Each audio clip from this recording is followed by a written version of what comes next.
Come chapter ITR forms discussion. So this is not at all forming part of CF final syllabus. Exclusively we have this part in CMA final only.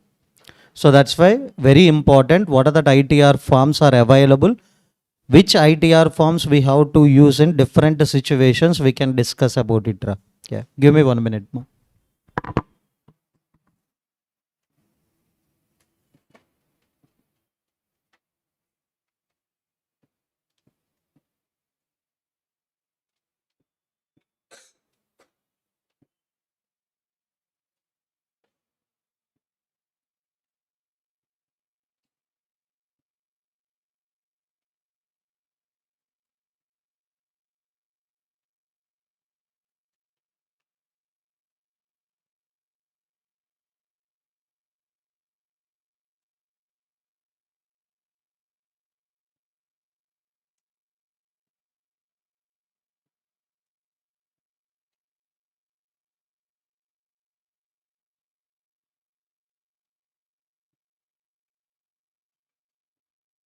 Yes.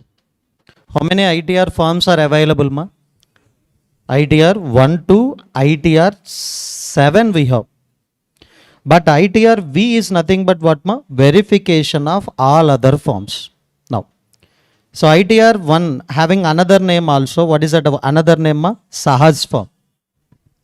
Sir, in Act there is no provision relating to ITR forms. In rules only we have. What is the rule number 12? This is also MCQ. Rule number 12 providing the details about the ITR forms. Now, ITR 1 can be used by the whom? Individual only. That too resident and ordinary resident who having that income from the salaries, house property. So how many house property, ma? Only one. Sir, if you have two house properties, then ITR 1 is not applicable for you. Next one, ma? Income from other sources excluding casual incomes. Yes, if you have casual incomes, ITR 1 is not applicable. Next one, agricultural income, that too up to how much, ma? 5,000. And all together, yes, your total income up to how much, ma? 50 lakh. Then only ITR 1 is applicable. Again, for resident and ordinary resident who having that income from salaries, one house property income, income from other sources excluding casual income and agricultural income up to 5,000. I have capital gain income, ITR 1 is suitable? No. I have total salary during the year 60 lakh. Can I go with the ITR 1? No. I am a non-resident individual. Can I go with the ITR 1? No. Next one, ITR yes sir, 2 is nothing but applicable for that individual or HUF who are not having the PCBP income. I have salary income as well as capital gain income. Now I need to file the ITR 2. I have casual incomes. I need to file with the ITR 2. But remember, if there is no PCBP, that means business or profession related income, then only you can go with the ITR 2. Sir, I have a business income, sir. Then which forms, ma? ITR 3, ITR 4. I think you know, some of the SSCs will declare the business or professional income based on the presumptive taxation provision. For them, which ITR form, ma? ITR 4. That is only another name, what, ma? Sugam. What is that? ITR 4. Remember, individual, HUF, partnership firm other than LLP. Why they are excluding LLP? Ra? Always in Income Tax Act 1961, partnership firm including LLP only. But why they are excluding here? Because presumptive taxation provisions also not applicable for LLP. Now, income from PCBP declared under what, ma? Presumptive taxation provision. How many presumptive taxation provisions we have, ma? 3 only. Yes sir, 44 AD, ADA, AE. And total income up to 50 lakh and agricultural income up to 5,000. These 2 points are same as it is like an ITR 1. So next, sir, here also we are excluding the individual, we are excluding the LLP. That means for whom this ITR 3 also applicable, ma? Individual, HUF, partnership firm, other than LLP. And who are declaring the income from PCBP based on normal provisions. So remember, if there is any PCBP income, okay, if you declared based on presumptive taxation provision, ITR 4. If you are declaring based on normal provisions, ITR 3. There is capital gain income and there is no PCBP, then 2. There is an casual income, no PCBP, 2. Next. ITR 5 I will discuss after some time. Next I can go with the ITR 6, ITR 7. ITR 6 and ITR 7. Listen.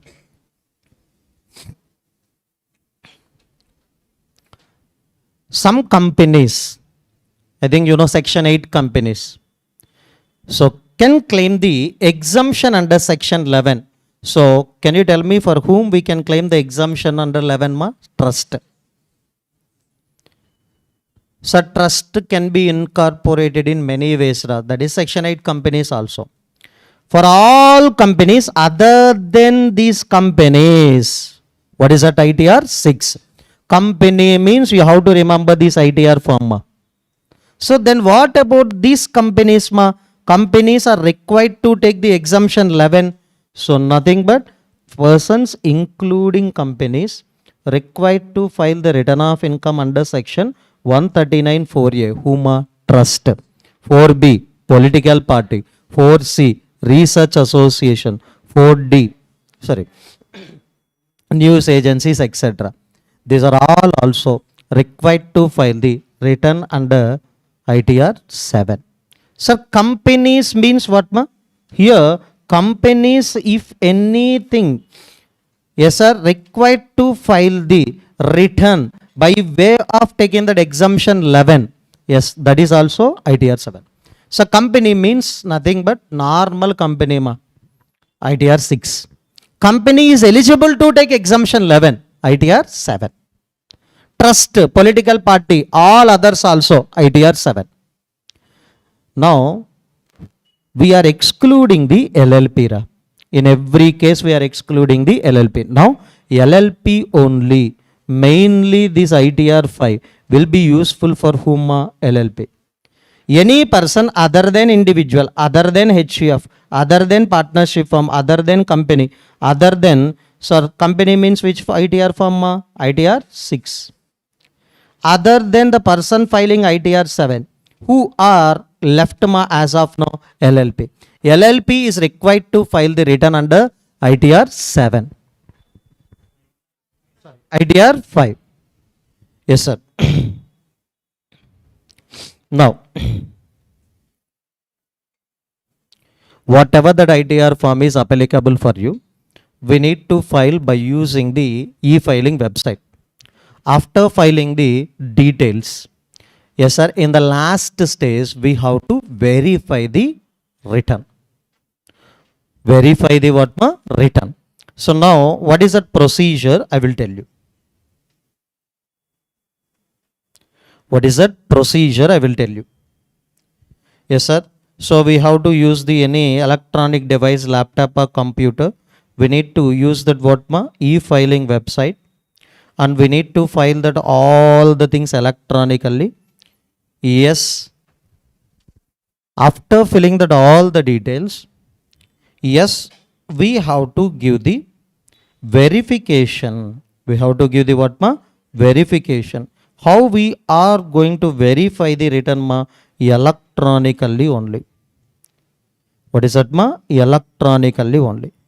So in last stage of return filing, we have to submit Aadhaar enabled OTP or digital signature or EVC code through net banking, through ATM, or many modes are available for the verification.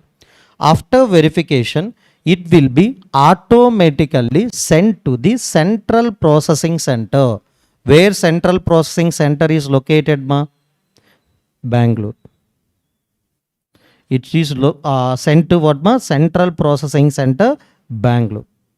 Yes, sir. In some cases, we are unable to do the electronic verification. Ma. Reason, I'm not at all, my mobile number not at all linked with the Aadhaar. As well as I don't have any bank account. In any way also we are unable to e-verify. So then you can use the ITR V. Then you can use the what ma? ITR V form. Yes, by using this form, yes, simply you have to download this form ITR V and you have to take the printout and you need to fill that all the particulars. Physically you have to send it to the, yes sir, physically this ITR, yes sir, we send it to the, yes, Central Processing Center, Bangalore. Sir, suppose I am filing the ITR, okay, ITR 1 ra, electronic verification not possible. Now, yes, no problem. What is that alternative we have ma? Yes, I can go through this route. Yes, I can take the ITR V and on that ITR V, I have to give the physical signature. And it will be sent it to the Central Processing Center, Bangalore. Remember which ITR form I need to send to the Bangalore Central Processing Center ma? ITR V. It will be electronically sent. ITR 1 electronically will be sent to that what ma? Central Processing Center, which I need to send physically through that registered post ma? ITR V only. So that is only. That means ITR 1 to ITR 7, all the forms electronically only we will send ma. Electronically means what ma? If you filed automatically, it will be sent to the Central Processing Center. But if verification is not possible, which verification ma? Electronic verification is not possible, then we can use the ITR V. Yes, that is only ma. Income tax return verification form. Income tax return we will transmit electronically only always. But without verification of what ma? Signature. Sir, how we can verify the signature ma? By using ITR V. Electronic verification you can do. If electronic verification is not possible, then instead of that electronic signature, yes, electronic verification, we can use the what ma? Physical sign by using that ITR V. And remember what is that post ma? Speed post. So earlier I used the register, that is not correct, speed. Next. Next concept, modes of furnishing ITR. We don't know these modes, we know only one thing. What is that? E-filing website. But remember, these are all modes also practically applicable now also. Paper form. Yes, you can download the ITR form and on that with the pen you can fill the all the details and you can send it to the Central Processing Center. That mode also available now. Next one ma, electronic return. Can you tell me what do you mean by the electronic return? E-filing website fillings only. But how we are given the signature ma? Digital signature. We are filling all the details in the website, but finally in which mode we are verifying ma? Digital signature. Sir, next, transmitting data electronically. By using e-filing website only we are filling the details, but last we are using that what ma? ITR V. That means what ma? Signature we are sending physically by using ITR V. Last one, transmitting data electronically means what ma? E-filing website only. Submission of what ma? EVC code. EVC code means Aadhaar enabled OTP, net banking, ATM, many modes are available. Now, so how many modes ma? 4. These 4 modes will be used by whom? I will tell you. First one, ma, company, yes, political party, partnership firm, LLP, individual, HUF, who have a tax audit in their hands. Always they are required to file the return by using the mode number B. What is that, ma? Electronically you are required to file with the what, ma? Digital signature. In that mode only you need to file the return. Who, ma? Company, political party, partnership firm, LLP, HUF, individual, who having the tax audit. Next. Individual having the age of 80 years or more who are filing the ITR 1 or ITR 4, Sugam form or Sahas form. They can file by using any one of the modes, including what, ma? Paper return. Next, any other person by using these BCD. BCD means what, ma? Electronically required to file, but digital signature also okay. ITR-V also okay. EVC code also okay. Example, ma. So now I am filing the return of income by using ITR 4. Can I file by using any one of the modes? Yes. Paper form, I am not at all eligible because I am not a super senior citizen. Tax audit SSCs, which form will be useful, ma? Electronic return with a digital signature. Political party, electronic return with a digital signature. Company, electronic return with a digital signature. So 90 years of age of an individual who having the tax audit. 90 years of individual who having the tax audit. What is the mode, ma? Yes, electronic return with the digital signature only. If tax audit is there, always this is only. Yes, sir. Individual who having the age 80 or more who are filing ITR 1 or ITR 4. Then any mode also okay. We are given the facility to that fellows. Any mode also we will accept. Other person, ma? These are the modes. Sir, if they are asking okay in exam, but practically also you should know. Next. Sir, 26A statement, these are all the things you can read on your own, not required also. Functionalities in e-filing website also you can read on your own. Functionalities of e-filing website means what, ma? So if you open the e-filing website, what are the details we can get? So what are the facilities they are providing in the e-filing website? What is the e-filing website, ma? www.incometax.government.in. Yes, sir. 26 AS statement means, okay, can you tell me what is the 26 AS, ma? Where we can download this, first of all? E-filing website only. If you downloaded that, easily you can get the details relating to SSC, tax payment, GST returns related turnovers also. Next, whatever the TDS deducted during that year, whatever the TCS collected during that year on annual basis. This is an important point. 26 AS statement we can download from our website on monthly basis or annual basis. Annual basis. Remember, whatever the tax paid by the SSC during the year, you can get it out. TDS, TCS details also. If any refund issued by the department also. And most important thing, yes, whatever the turnover is declared in the GST returns, that is also reflected. Next.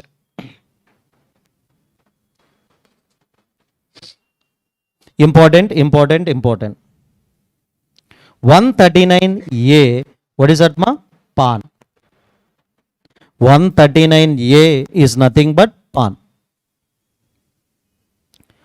Following persons required to obtain the PAN number mandatorily. Mean what, ma? So I am given the 4 categories of person. Whom? 4. These 4 categories of persons required to apply and obtain the PAN number mandatorily. Okay. Sir, every person who is accessible to tax, Accessible to tax means what ma? I required to pay tax on my individual capacity, on representative capacity also. Example, in individual capacity means I only required to pay the tax on my business income.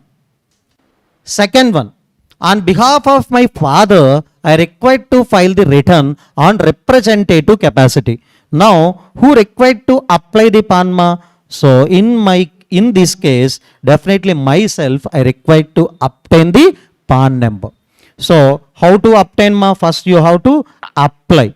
After that, you have to obtain. These two things is your responsibility only. Next, second point ma. Every person who carrying the business or profession, if turnover in case of business or business, in case of profession, we have to check the what ma? Gross receipts.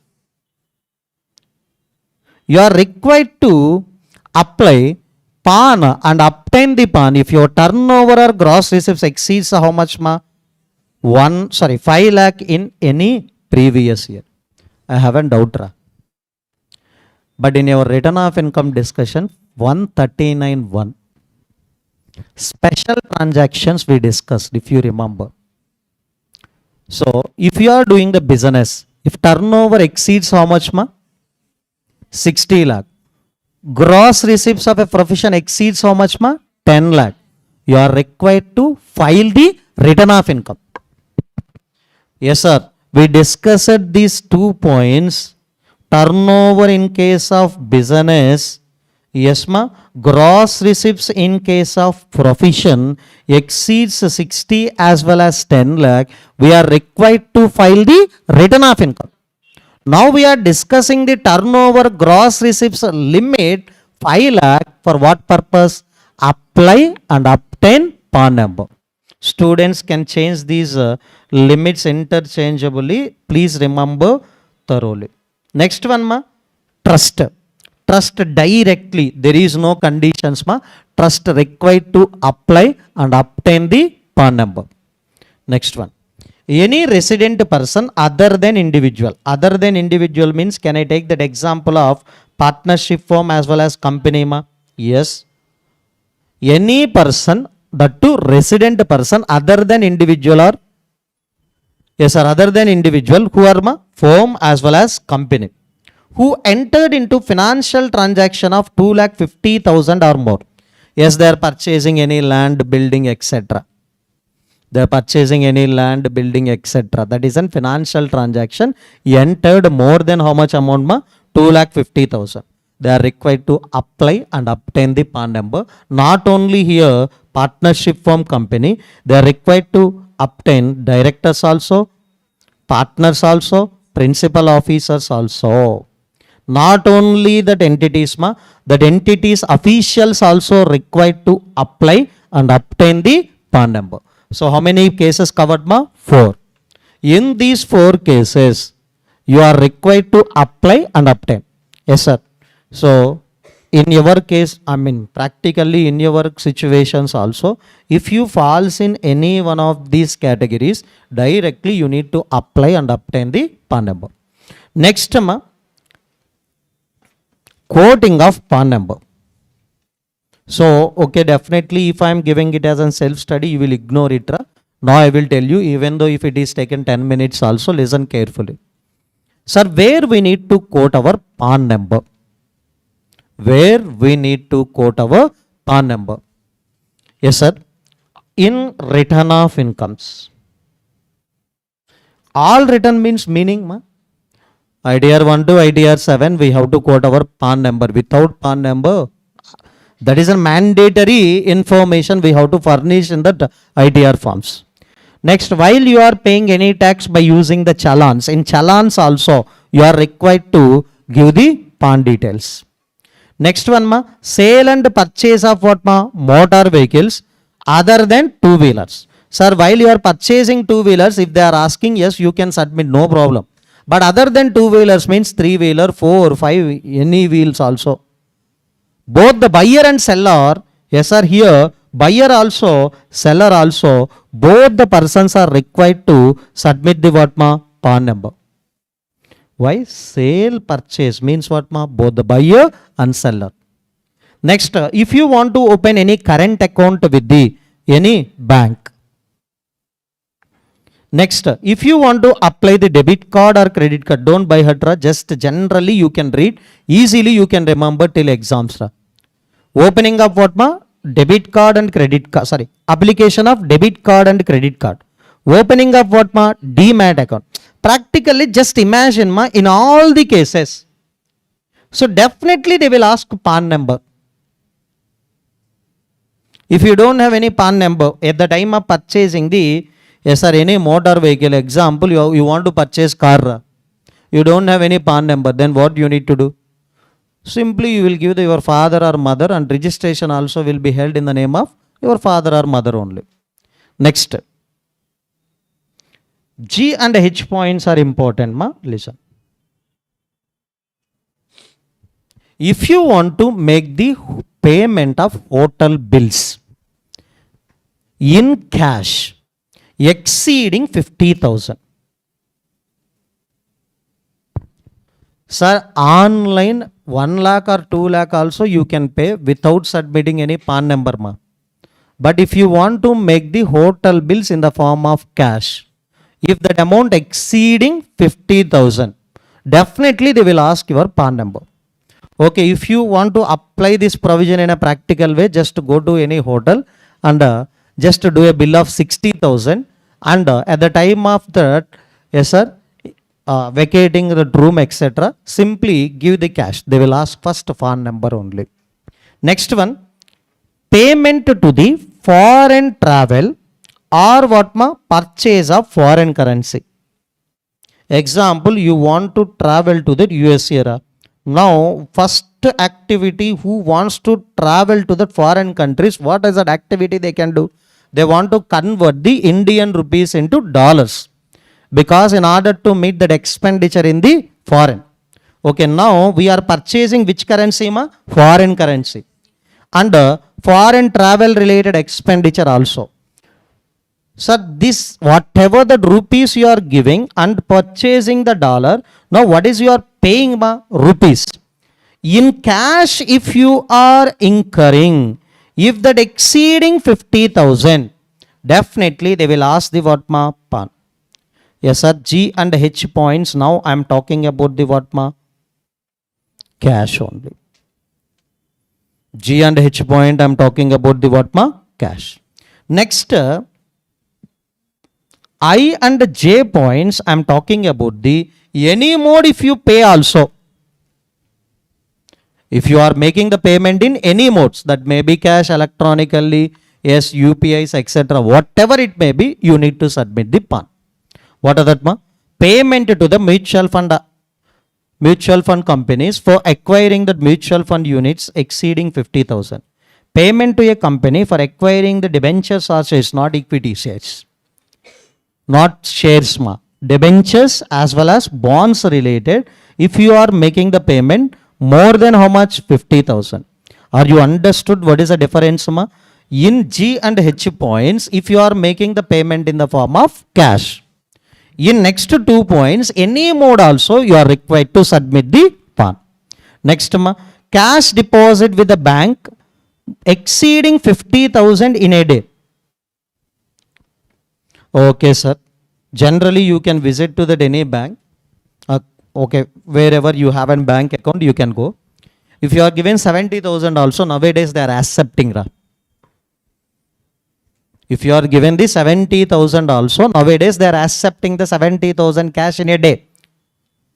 Why sir? Because your PAN automatically linked at the time of opening up your bank account itself. That's why now they are not asking the any PAN details. Next, if you are paying the life insurance premium exceeding 50,000 in financial year, not a day. So during the year, so first month I am paying the 10,000. Middle of the months I am paying the 35,000. Total how much ma? 45. As of now, they will not at all asking any PAN. Whenever if the LIC premium, life insurance policy premium exceeding the 50,000, they will ask the PAN. So remember, this limit is expressed in a financial year limit. Now, next. Sir, if you are selling and purchasing the any immovable properties exceeding how much ma? 10 lakh. Both the buyer and seller are required to submit the what ma? PAN number. Sir, if you are selling and purchasing the goods and the services per transaction, if it is exceeds the 2 lakh, yes, both the buyer and seller are required to submit the what ma? PAN. Immovable property limit per transaction 10 lakh. Movable property sales, goods and purchases related 2 lakh per transaction. Next. These 3 points, okay, I think 3 years back added, right? These 3 points, amendments only, but not latest amendments, 3 years back added. Remember, I haven't 10 bank accounts, right? I haven't how many bank accounts? 10. That may be cooperative banks, scheduled banks, normal banks, whatever it may be. Okay.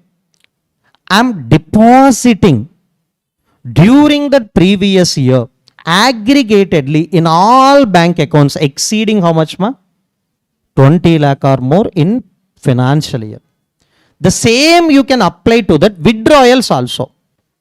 I'm withdrawing the more than or equal to 20 lakhs in an financial year from the one or more bank accounts, cooperative bank also, scheduled or unscheduled, whatever it may be, totally all bank accounts aggregatedly during the previous year. If withdrawals exceeding 20 lakhs, yes sir, next deposits exceeding or equal to what ma? 20 lakh. You have to submit the PAN number. Now, this point repeatedly they are given ma. If you want to open the current account or cash credit account, can you tell me what do you mean by the cash credit account ma? So for exporters, the bankers will give the facility of what ma? Cash credit. Next. Sir, they are given the one twist right here. In these 3 cases, at least 7 days before, you are required to submit the PAN number. Sir, how many days ma? At least 7 days before date on which he intend to enter into such a transaction, you are required to submit the PAN number. Practically, this date are not at all useful. Why? At the time of opening, these are all the accounts itself, you have submitted the PAN. Okay, in this case, definitely you are required to submit. 7 days before you need to submit. Clear? Now, sir, very important, 139A is PAN provisions is not at all included in our ICMAI study material. Still they are given the questions. Still they are given the questions. Clear? In PAN provisions, which concepts we discussed about? Only 2. Who required to apply and obtain the PAN number, and where we need to quote the PAN number. Now 139A over. Now we can discuss the 139AA. What is that ma? 139AA. What is that concept ma? Aadhaar number.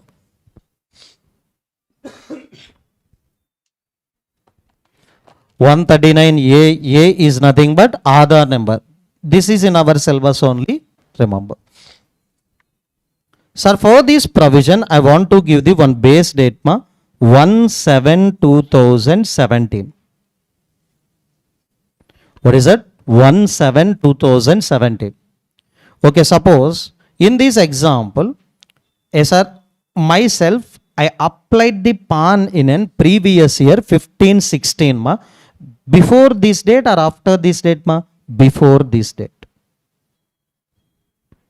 Yes sir, I am taking the another person, Mr. X, he applied the PAN in 20-23, that means on or after this date.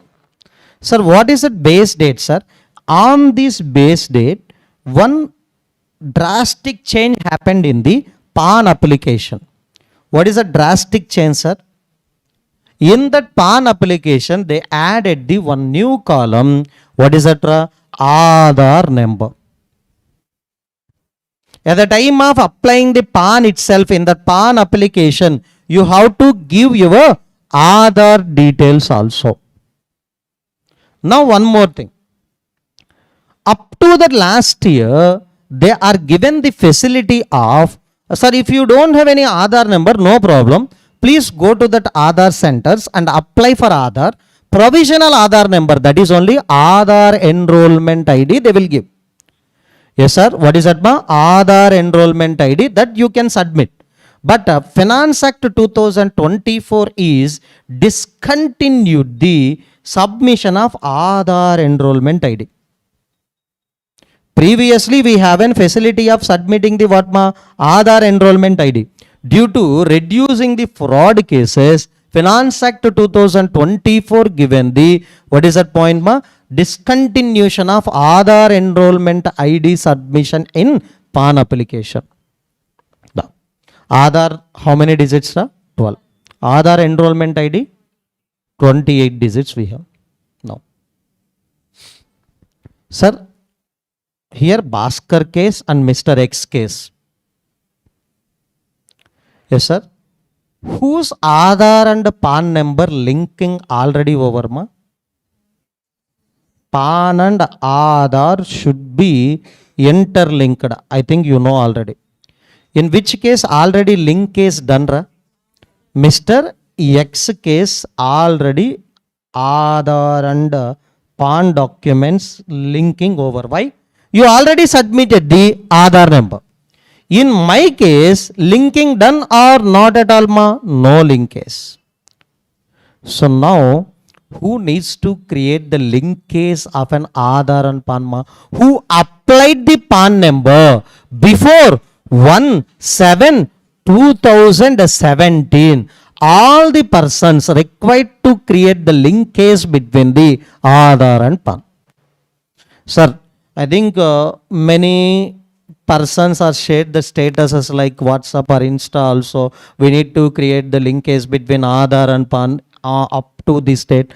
Otherwise, we need to pay penalty fees, etc. But all the persons are not required to create the linkage. The reason, already, if you applying the PAN, at the time if you provided that Aadhaar number, linkage already done. But who needs to create the linkage, ma? If any person applied the PAN before 1/7/2017. What is the due date for creating the linkage?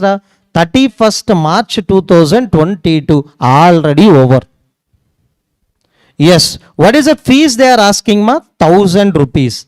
If you are not created the linkage on or before this date, yes, they will ask the fees of how much amount, ma?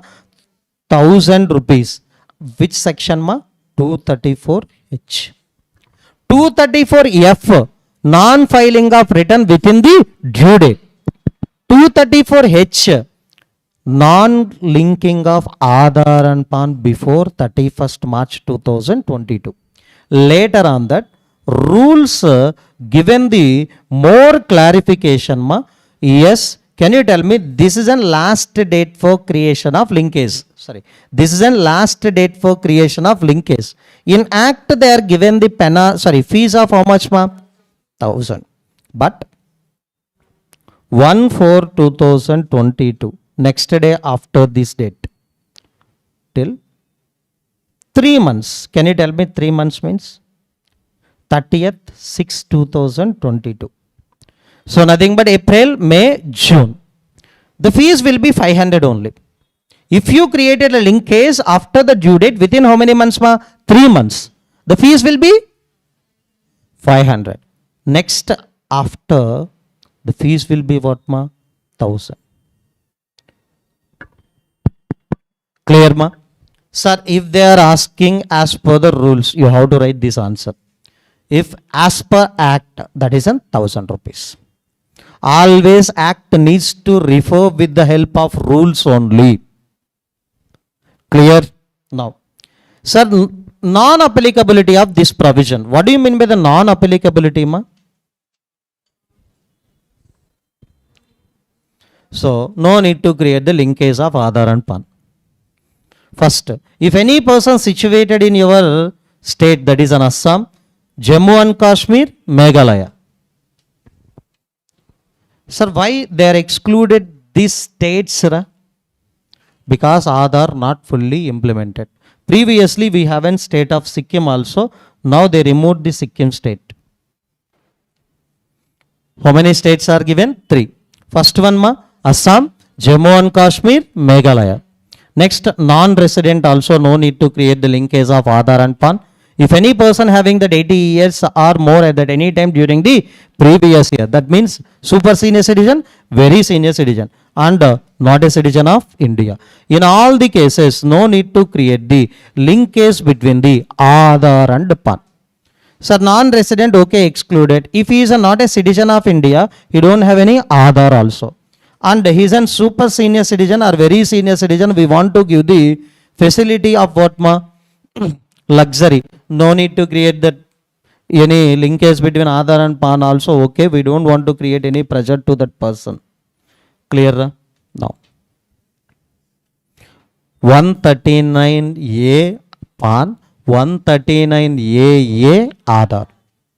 Last section in this chapter, 140A, self-assessment.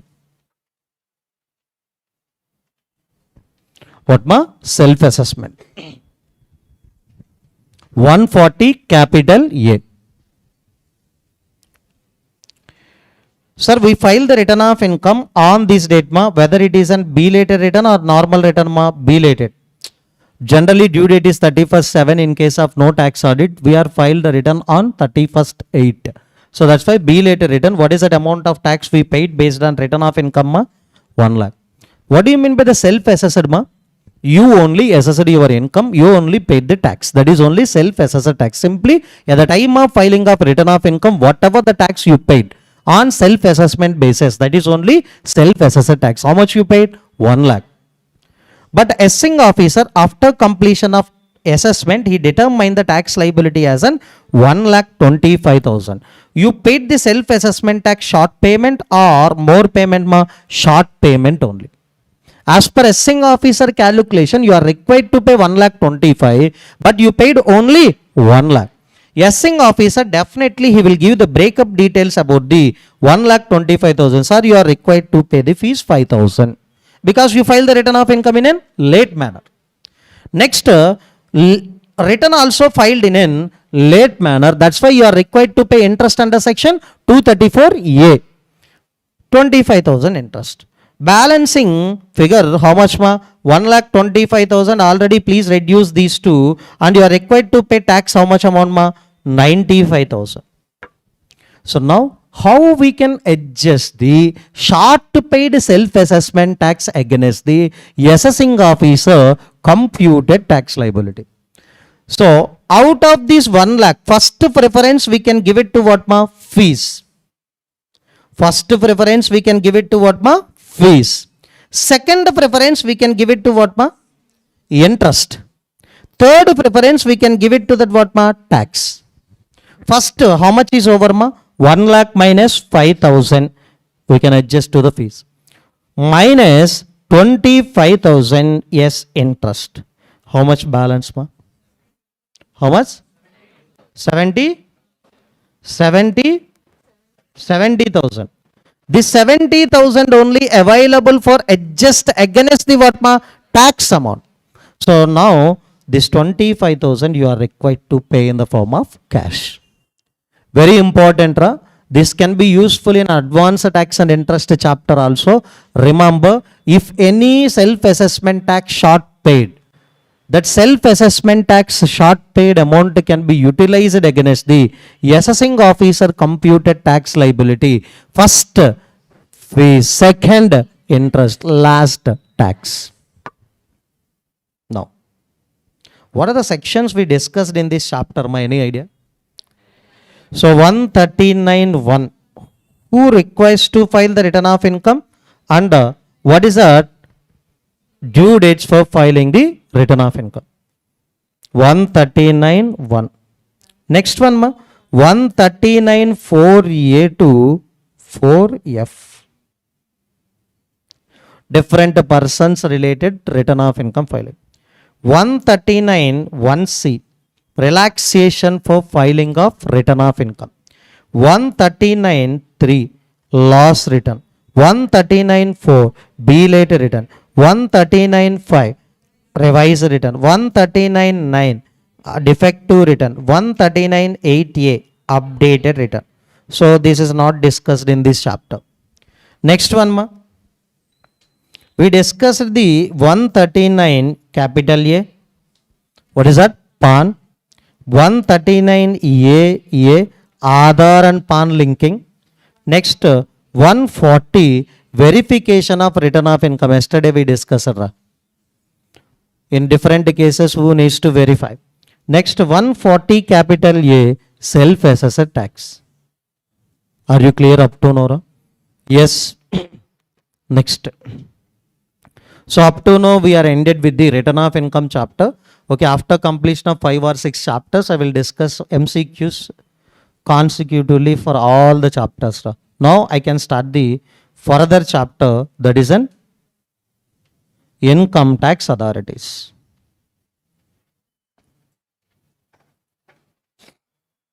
It is a most unimportant chapter. But why we are discussing this? For further chapters, whatever that information is required, we can discuss that information only. What is the chapter name? Income tax authorities. Here I will discuss the only, yes sir, one section, that is section 116.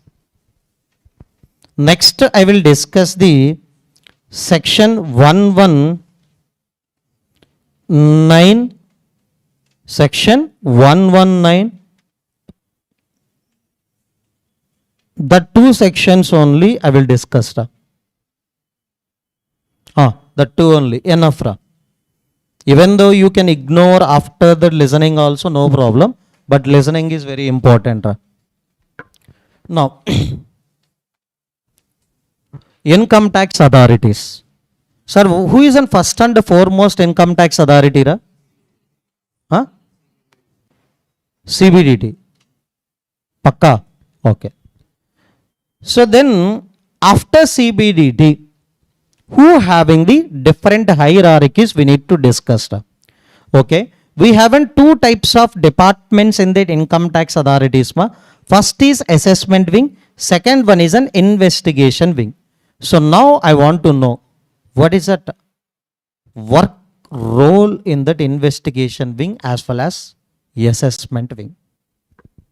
Assessment wing means nothing but all these authorities whoever in the assessment wing, they will participate in the assessments. So if you file the return of income, that return of incomes will be verified by the assessment wing only. Now what about that investigation wing? Next, search and seizure related also. Actively they will only participate. Appeals also, they will only actively participate. If AO order is not satisfied by the SSI, he can go to that appeals. So that appellate authority is also assessment wing only. Then what about the investigation wing?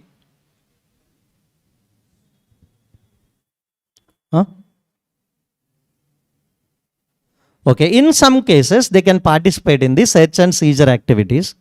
The main concentration of an investigation wing is preparation of budgets. And whatever the changes we are required to made in the next finance acts, etc., that workings the mostly can be done by the investigation wing. Now remember, you have to remember this hierarchy at any cost. The first and foremost authority in the income tax authority in assessment wing, whom? Principal, Chief Commissioner of Income Tax. What is the shortcut?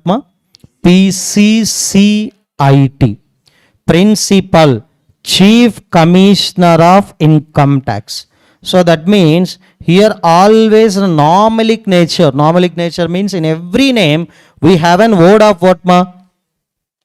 Commissioner. So principal chief. That means extra word here, principal chief only.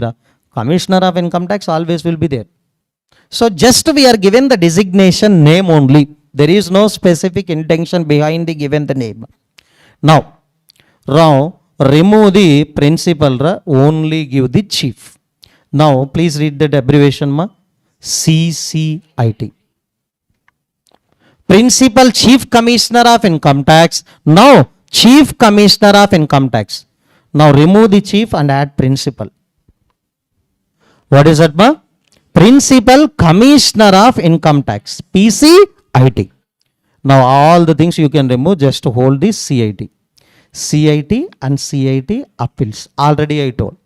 If any assessment order not at all satisfied by the SSC, he can make an appeal with the whom? Appellate authority. That means appellate authority is nothing but CIT. Normally CIT authority will be there. So they can deal appeals also. That's why CIT or CIT appeals. Now, sir, if work burden is increased, then we can appoint the additional CIT. Jointly with the CIT, deputy assistant. Additional commissioner of income tax, joint commissioner of income tax, deputy assistant. Next ITO, income tax officer. Sir, next tax recovery officer. Last one, inspector of income tax. Sir, this fellow mainly responsible for the recovery of taxes from the SSCs. Inspector of income tax will, yes sir, give the notices to that all the SSCs in your localities, whether business commenced, whether they are taken the PAN number or not. So these are all activities will be taken by the inspector of income tax. But who is an AVORA? Additional Commissioner of Income Tax to ITO. Any authority can be treated as AVO. Depending upon this situation and circumstances, yes, Additional Commissioner of Income Tax to ITO, any person also can be treated as what ma? AO. What is that hierarchy ma? Additional Commissioner of Income Tax, joint, deputy, assistant, ITO. Next, very easy ra. Investigation wing always having the nomadic nature of what ma? Director. Yes, what is the name ma? Principal Director General of Income Tax. Yes sir, Principal Director General of Income Tax. Please remove the principal. Next one ma, Director General of Income Tax. Remove the general, principal add Principal Director General of what ma? Sorry, Director of Income Tax. Here, Principal Director General of Income Tax. Next one ma, Director General of Income Tax. Here ma, Principal Director of Income Tax. Here Principal Commissioner of Income Tax. Here Principal Director of Income Tax. Next one ma, Director of Income Tax. Next, yes sir, additional, common ma, additional, after that additional we have an joint, after that deputy, after that assistant, after that ITO. Remember, from additional Director of Income Tax to next one ma, income tax officer. We can call as an what ma? We can call as an what ma? AO. Any person also from this authority to this authority we can call as an what ma? AO. So last two authorities are same ma? ITO, sorry, tax recovery officer, inspector of income tax. Now, AO is subordinate to whom ma?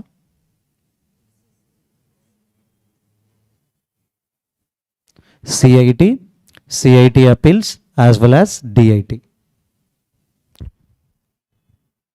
AO is an ordinate to whom? TRO as well as inspector of income tax.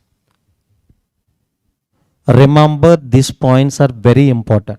If anything wants to be done by the AO, yes, whose permission is required, ma? CIT as well as DIT.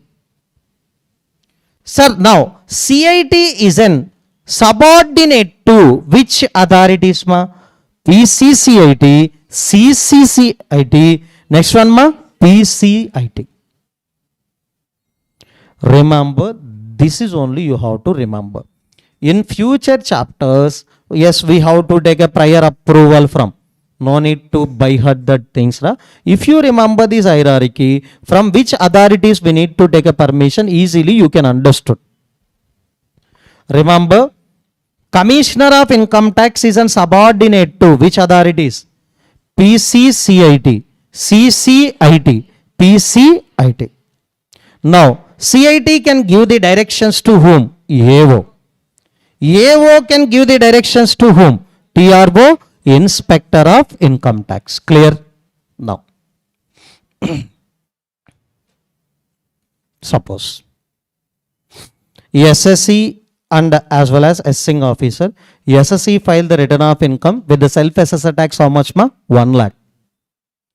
Now, assessment order, yes, ma? Assessment order given by the AO after completion of assessment, in that how much amount they are demanding, ma? 1,50,000. So that means demand, okay, how much amount I required to pay now excess, ma? 50,000. They are asking 50,000 extra. Now, SSC is not satisfied with the assessment order given by the AO. Now, SSC have an option to make an appeal with the appellate authorities. What are the appellate authorities, ma? JCIT as well as CIT appeals. Next level, ITIT. Next level, High Court. Next level, Supreme Court. Remember, 4 levels of appellate authorities we have. First level of appellate authority is treated as income tax authority as well as appellate authority. Why? We have an CIT as well as JCIT. Sorry, CIT as well as what, ma? JCIT. That is normal income tax authority also as well as what, ma? Appellate authority also. Remember, the first level of authority is also treated as what, ma? Income tax authority as well as appellate authority. Then remaining, ma? Purely, yes sir, purely appellate authorities. We can't treat this as an what, ma? Income tax authorities. MCQ very important, ra? We have 4 levels of appellate authorities. Out of these 4 levels, which one we can treat it as an income tax authority, ma? First level. CIT appeals as well as JCIT appeals is treated as income tax authorities also. Now, so we have to discuss about the CBDT, ma? Central Board of Direct Taxes. Previously, based on Central Board of Revenue 1924, we have a Central Board of Revenue. It will deal with the direct taxes as well as indirect taxes. But now that is split into 2. One is in CBDT, another one is in CBEC. CBDT means what, ma? Central Board of Direct Taxes. CBEC means Central Board of Excise and Customs. So it will be dealing with the direct tax administrations. It will be dealing with the what, ma? Indirect taxes administration. So now CBDT consisting of what, ma? One chairman, MCQ important, and following how many members, ma? 6 members. Sir, how we can select the 6 members, ma? Have an expertise in the different fields.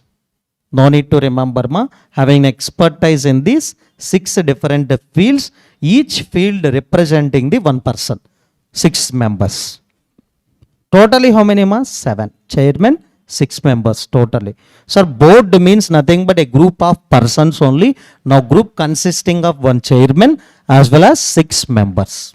Now, powers of CBDT important. We can expect the MCQ also. Powers of CBDT section 119. Powers of CBDT, section 119.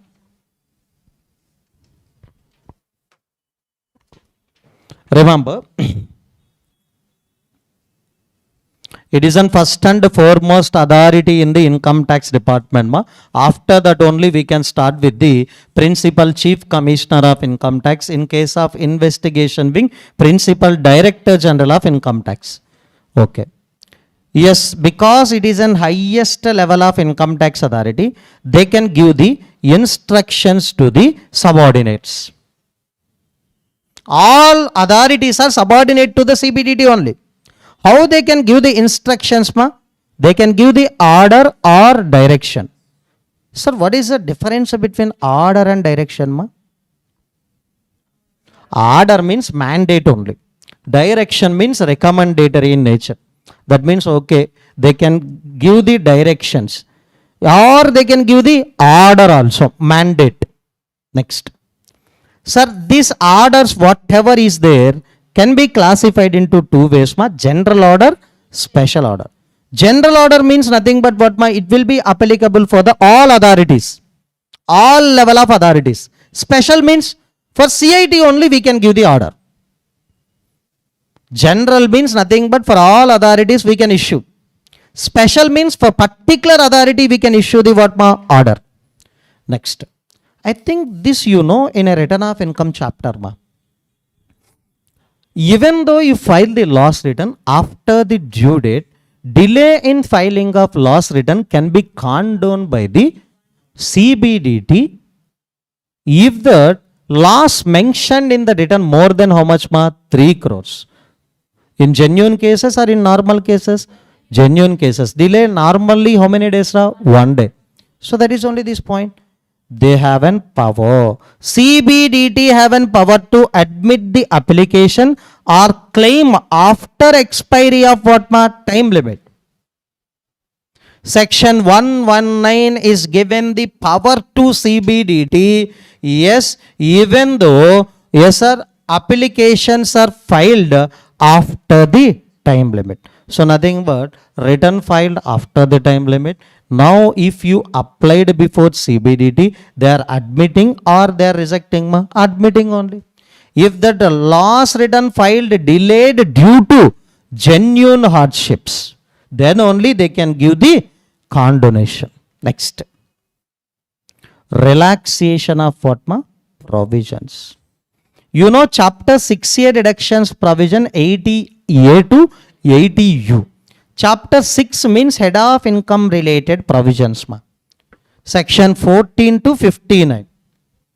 Next chapter 6A means what, ma? 80A to 80U. Any provision they can give the relaxation immediately also, after some time also, for particular SSEs also, total SSEs also.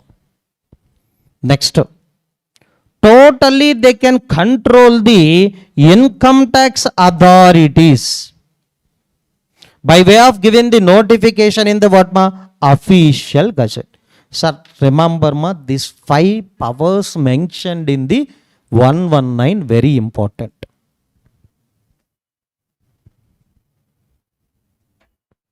Are you understood? Ra? Remember, first point, ma, they can give the instructions to the income tax authorities, yes, by using the orders as well as what, ma? Directions.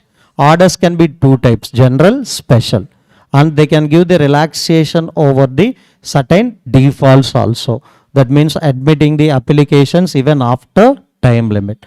Relaxation for chapter 6 as well as chapter 6A, and they can give the directions and controlling the entire income tax authorities by way of giving the notifications in an official gazette. So these provisions are enough, right?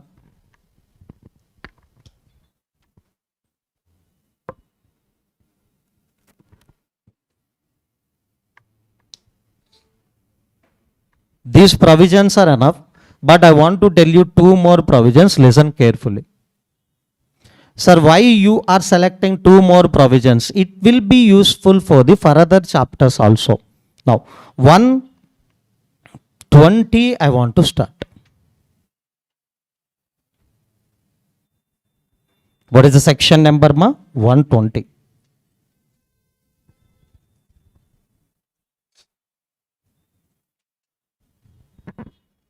Jurisdiction of income tax authorities.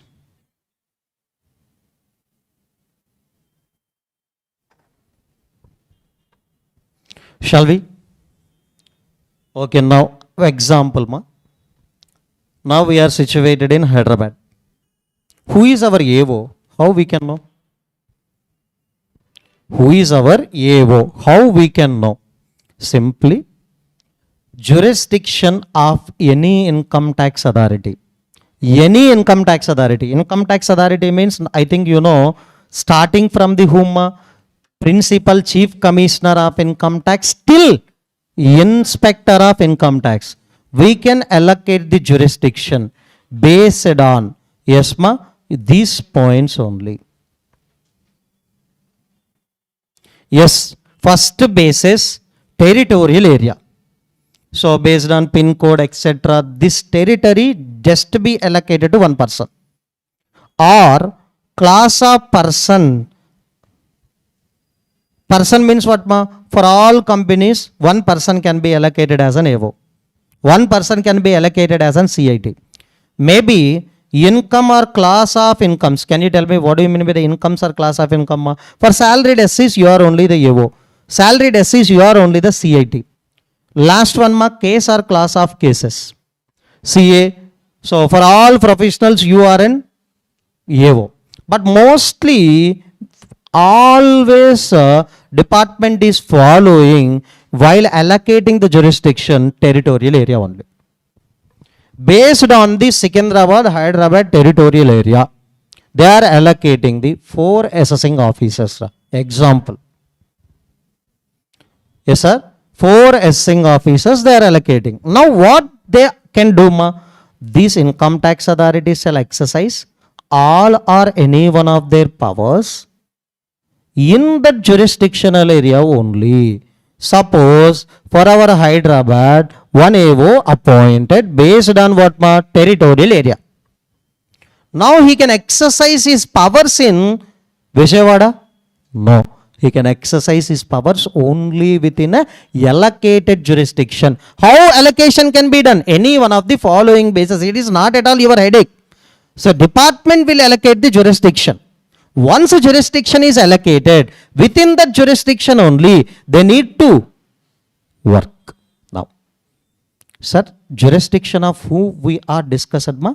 Income tax authorities. One of the income tax authority jurisdiction related some points we can discuss, ma. Who, ma? AO. One of the income tax authorities jurisdiction now will discuss separately in 124. Now, once if any jurisdictional area is allocated to hero, who is an hero? AO. Now, how we are allocating the jurisdiction based on section 120? What is it 120? This basis. Now, he can exercise his powers in his jurisdictional area only. On whom? Yes, sir. This is only important point, ma. First, who is carrying the business or profession in that area? Suppose, yes, one person is allocated as an AO to that Hyderabad jurisdiction. Now he can exercise the powers in that area over whom, ma? If any person who carrying the business or profession. Second, who having the principal place of business in that area. So now we started the, yes sir, one institute in Hyderabad, head office in Hyderabad. Now I started the one branch in Guntur. So now on that branch also, now Hyderabad AO can exercise the jurisdiction. Why? The principal place of business is located in his jurisdiction. Then he can exercise the powers on the branches also. Third one, ma, who resides in that area. So that means all of us definitely follow the directions of our jurisdictional AO because we are residing in Hyderabad. Now, but being an SSC, I have a dispute over the jurisdiction of AO. That means I thought, okay, Mr. A is an our jurisdictional AO allocated. But I haven't dispute with the jurisdiction of our AO. I am saying no sir, for us Mr. B is an AO, but he is an exercising the powers on me. So you haven't dispute. Who having the dispute? Ma SSC. Now what SSC needs to do? He can raise this issue in front of AO or higher authority to AO, higher authority to AO. Who is an higher authority to AO? CIT. That is one. SSC shall refer these things to the higher authority. Yes, you can know who is an higher authority to AO? CIT. But this objections you need to tell within the following time limits. Generally, AO what he will do? Assessment he will do. Generally, AO what he will do? Mainly assessment of your return. Before completion of assessment only, you have to raise your objection simply. But the time limits, whatever we have, that you can refer at the end of that assessment procedure chapter. Because we don't know what is the time limit for completion of each and every assessment. So that's why the time limits I mentioned at the end of the assessment procedure chapter. Remember again, why they are given the time limits? After completion of assessment, if you are raising objection also, there is no use. So that means if you have any objections with the jurisdiction of your AO, please raise that complaint to the higher authorities before completion of assessment only. So that is only within the time limit only you have to raise the objection. Every income tax authority's jurisdiction is allocated based on basis given under section 120. Now, AO jurisdiction related some points we are taken in section 124. Mainly on whom he can exercise the powers. 3. Who having the business or profession, who having the principal place of business or profession, last one, who residing in that area. That's end with this chapter. Okay. But one more section, 130. What is that 130 ma? Faceless jurisdiction.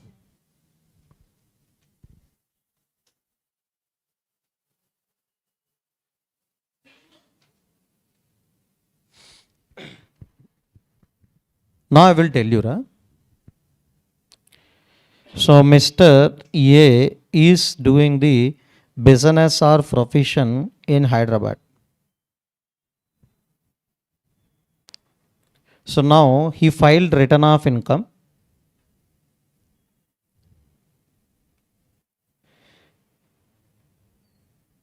Yes sir, he paid 2 lakh tax. He paid how much amount of tax along with the return? 2 lakh. He know actually he required to pay 10 lakh.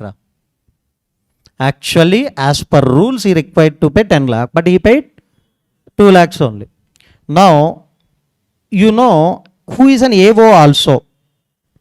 Exactly our AO easily we can know. Yes, okay.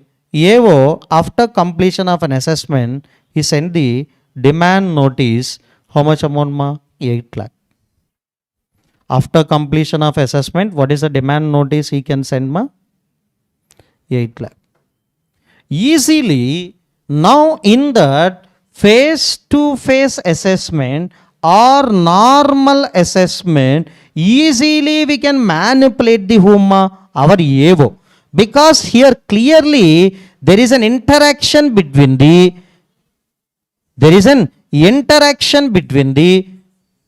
AO and whom? SSC.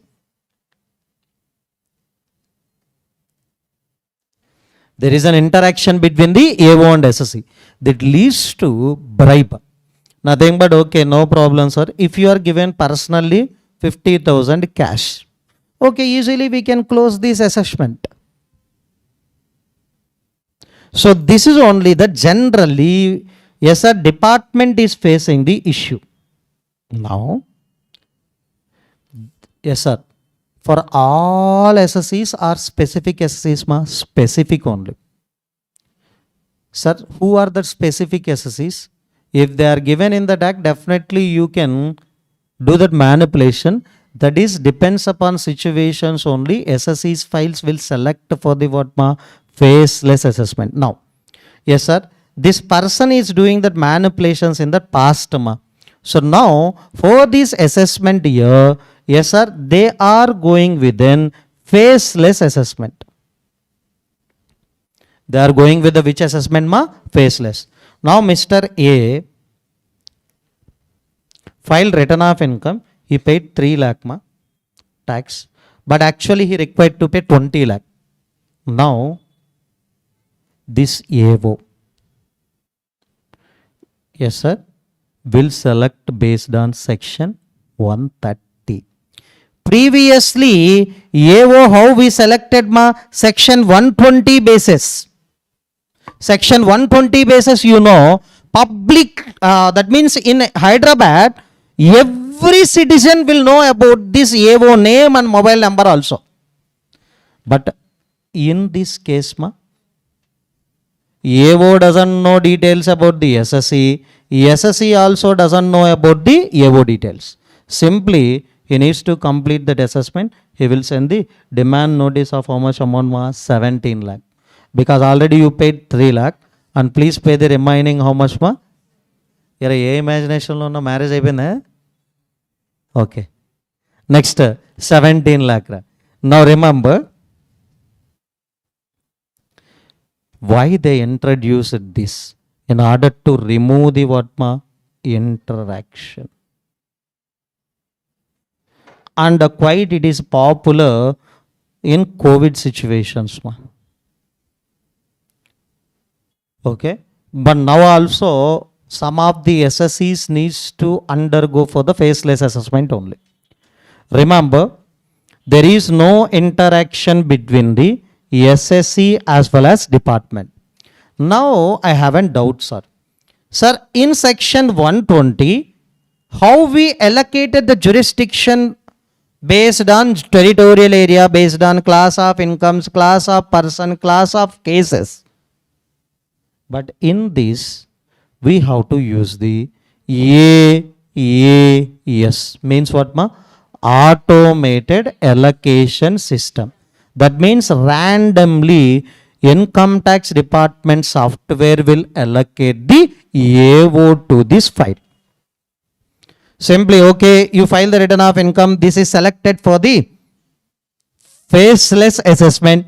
Now this AAS software will give the name of one assessing officer for conducting the assessment. The details will be published to SSE? No. Who is an AO? SSE doesn't know. Who is an SSE? AO also doesn't know. There is no interaction also. How this allocation will be happen ma? Based on automated allocation system. Sir, can you predict the basis for allocation of this AO? No. We can't predict also. So definitely now we are overcoming the whatever the issues are faced in that what ma? Face-to-face assessment or normal assessment. Now we are overcoming. Clear? Next. Sir, after starting the faceless assessment, at any stage of proceeding, we can shift from the faceless to normal assessment also. Example, after conducting the faceless assessment, they have an calculation 3 lakh 5,000 only. Okay, normally how much ma? 5,000 only extra we can recover. This is a conclusion. So that's why no need to conduct the faceless assessment for the small differences. Now they can shift from the faceless assessment to the face-to-face assessment at any stage of proceeding. At any stage of proceeding. Now if they are asking the jurisdiction of income tax authorities, normally section 120, faceless 130. So now here we are not talking about the assessment ma, only jurisdiction allocation only we are talking. Clear? So are you understood ma how we can allocate the jurisdiction for faceless assessment ma?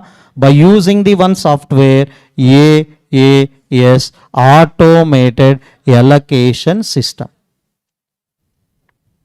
Clear? Okay.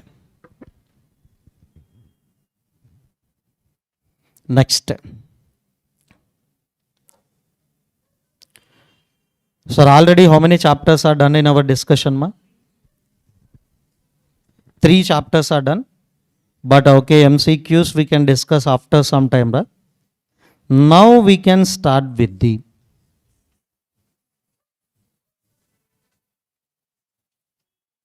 advanced tax and interest chapter. Okay. Now we can start with the advanced tax and interest chapter. Shall we start? There is no intention. I have also thought to start the assessment procedure only. That isn't completely theory. Maybe you can get some bore feelings. That's why we are shifted to the advanced tax and interest. Okay. Up to 1 p.m. whatever that concepts we can done in this chapter, we can done. And okay, if any further things are there, we can discuss tomorrow. Shall we start advanced tax and interest? Yes. Yes, I will give you a break around 11:15, etc. Don't think about the break. Please start with the advanced tax and interest. Please open handwritten notes. Sir, what is that weightage? Okay, basic concepts weightage ma. Okay, 4 marks. Return of income 4 to 7 or 4 to 8. Advanced tax and interest pakka 7 marks practical question. And if one MCQ given, totally 9 marks. 7 marks practical question. And if they are given one MCQ, totally 9 marks. So now, so generally we have an only interest provisions or interest chapter only in our CMA final discussions. If you open the study material, only we have an interest provisions only. But in order to understand the interest provisions, now we have to discuss the advanced tax provisions also. So advanced tax provisions already covered in inter level, but I know you don't know anything. That's why we can recall these advanced tax provisions. Then after we can start the interest provisions. Clear now? Yes, first introduction I want to tell you. What is a general rule or golden rule? You know already. Whatever that income earned during the previous year, on that we are required to pay the tax in the assessment year by way of filing the return of income. You know, if any income earned on the first day of the previous year, we are paying the tax in that assessment year by way of filing the return of income due dates. So clearly you are earning that income in that previous year.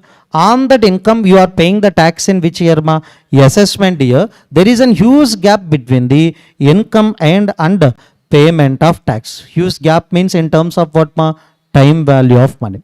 There is a time gap between the income and as well as what ma? Payment of tax. Then in order to remove the gap, yes sir, who having the loss because of this gap? Department. If there is any gap between these two things, now government wants to remove the time gap by using the two concepts. One is an advanced tax, second one is an TDS and TCS. Now, what is an advanced tax normally? During the previous year, please pay the tax in an 4 installments. Equal or normal ma? Normal, not equal. 4 installments. Whatever that income you earned during the previous year, on that income, please pay the tax in how many installments? 4. Then what about TDS? I am a salaried employee. I am receiving the salary income. Before receiving the salary income itself, in that, the employer will deduct the tax. The tax will be paid to central government. Remember, every month at the time of receiving my salary, yes, before receiving the salary in my hands itself, who is deducting the tax ma? Payer. Who is an payer in our example? Employer. So which one isn't better for the government, ma? TDS, TCS only better. Why it is better? Ra? You are not at all receiving that income, but you are paying the tax. Here also there is a time gap, ma. First day, if you are earning that income, on that you are paying the tax on what, ma? 15th June. Here also there is somewhat time gap. But perfectly which is better for the department, ma? TDS and TCS. Clear now? First, sir, in this chapter, first we will cover the advance tax, second interest, third one fees provisions. First we can cover the what, ma? Advance tax, second one interest, third one fees. So first we'll target the advance tax provisions before the break. Section 207 is starting section in the advance tax part. First section, meaning of advance tax. So three types of meanings we can say. First thing, if any tax paid in advance is called as what, ma? Advance tax. Super definition. Ra. Second one, if any tax paid in, ma? Previous year is called as what, ra? Advance tax. Super this one also. But technically this definition useful for MCQ. Ra. What is it? Pay while you are earning. Can you tell me when we are earning the income, ma? Previous year. Pay tax while earning of income. This is an MCQ important definition also. Now 207 is over, ma. Now I will discuss the 209. 208 I will tell you after some time, ma. Now I will discuss 209. What is the 209, ra? Sir, okay. You are asking the advance tax in a previous year. But how to calculate the advance tax liability? You are asking the advance tax in 4 installments during the previous year. How to calculate that advance tax liability? Yes, how many steps they are given, ma? 4. First, step 1, step 2, step 3, step 4. Yes, first step, we have to estimate the total income of the current previous year. Why we need to estimate, sir? Exact total income of the previous year you will know at the end of the previous year only. But now we are paying the tax from the 15th June of that previous year itself. First installment, we are making the payment from this month of June itself. So that's why only we can know the exact income of the current previous year at the year end. So that's why actual income we don't know. So that's why please estimate the total income of a previous year. On that estimated total income, please compute the tax liability. Tax liability means how many components we have to add? 3. Income tax, surcharge, health and education cess. Okay, we calculated the tax liability. From that, please reduce these 2 credits. Why we have to reduce these 2 credits? Because already we paid in the previous year only before advance tax itself. So can you tell me advance tax we are required to pay? Before advance tax itself, we are paying the one type of tax mechanism to the government. What is the tax, ma? TDS and TCS. Next one, relief under section 89(1). Because of arrears of salary, we can give this relief. That means no need to pay tax on that. So that's why remember, this is only balance advance tax liability we are going to pay. If the balance advance tax liability is more than or equal to 10,000, then only we are required to pay the what, ma? Advance tax. Finally, you got here 8,000, ma. Finally, you got here 8,000. Then no need to pay the advance tax. Suppose you gotten 12,000. Can you tell me? Definitely you are required to pay the advance tax. How many steps are there, ma? 4. First step, estimate the total income of the current previous year. Second step, compute income tax liability or tax liability? Tax liability. Tax liability means all the components together. Next one, we have to calculate the balance advance tax liability by removing the TDS, TCS relief under section 89(1). So balance advance tax liability is more than or equal to, please remember equal to also there. More than or equal to. So then we are required to pay the advance tax liability during that previous year in how many installments? 4. Now, so now we can discuss the 208. What is that, ma? 208. Exception or relaxation. Exception or what, ma? Relaxation. If you are a resident senior citizen and you don't have any PCBP income, resident senior citizen means how many years of age, ma? 60 or more. 60 years or more, and you are a resident senior citizen, then no need to pay advance tax even if the balance advance tax liability is more than or equal to 10,000. How you can know about the balance advance tax liability, ma? Section 209 steps. Yes, sir. Remember, Mr. B, 71 years age person, ra. Advance tax liability I calculated, how much I got, ra? 15,000. There is no PCBP. He is a resident senior citizen, 71 years, ma, and there is no PCBP. Even though balance advance tax liability is more than more than or equal to 10,000 also, advance tax provisions will not apply. That means we are given the relaxation from the advance tax provisions to this category of person. Now I have a doubt, ra. Sir, advance tax provisions not applicable. What is that, ma? Advance tax provisions not applicable. Therefore, advance tax related interest provisions we have 2 sections, ma. What are the 2 sections, ma? Section 234B or 234C. Or not, and 234C also will not apply. There is no requirement to pay advance tax. So that's why no need to calculate interest also in case of any default. Now, remember, advance tax provisions are not applicable means no need to calculate interest under section 234B as well as 234C.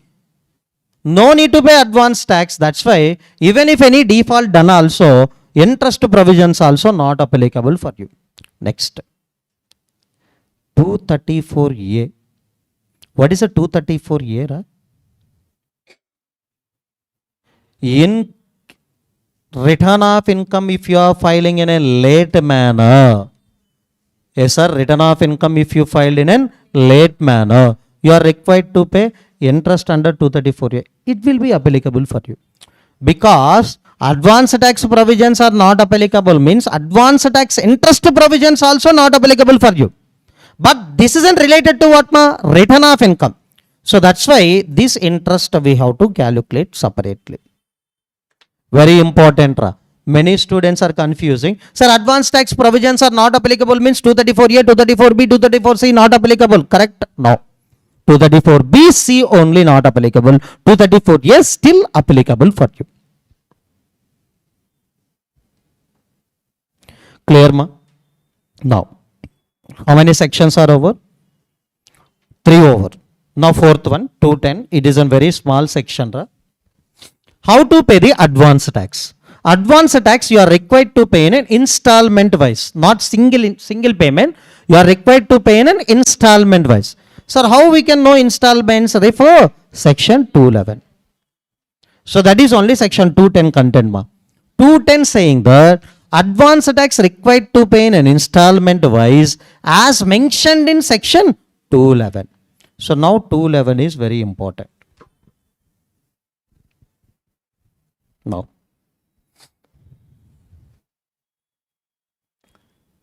for 211 dates, section 211, given the installments date, right? Now we are classifying the SSEs into two categories. First, if any SSE opted section 44 AD A, generally we have how many presumptive taxation provisions 44 AD. For residents we have 3 44 AD, 44 ADA, 44 AE. If you opted these two, then they are given the only single due date. What is that Single due date. What is a single due date 15th March of an previous year. Only single due date they are given. Nothing but others. Others means corporate, non-corporate who are opting the So other SSEs or SSE opted, which presumptive taxation SSE opted section 44 AE also. If they are opted these two presumptive taxation provisions, only single due date. Sir, SSEs are declaring the income based on normal provisions. They are not at all following the presumptive. Or 44 AE presumptive taxation followed Now how many due dates are there 4. 15th 6th, 15th 9, 15th 12, 15th March. Correct only? Okay.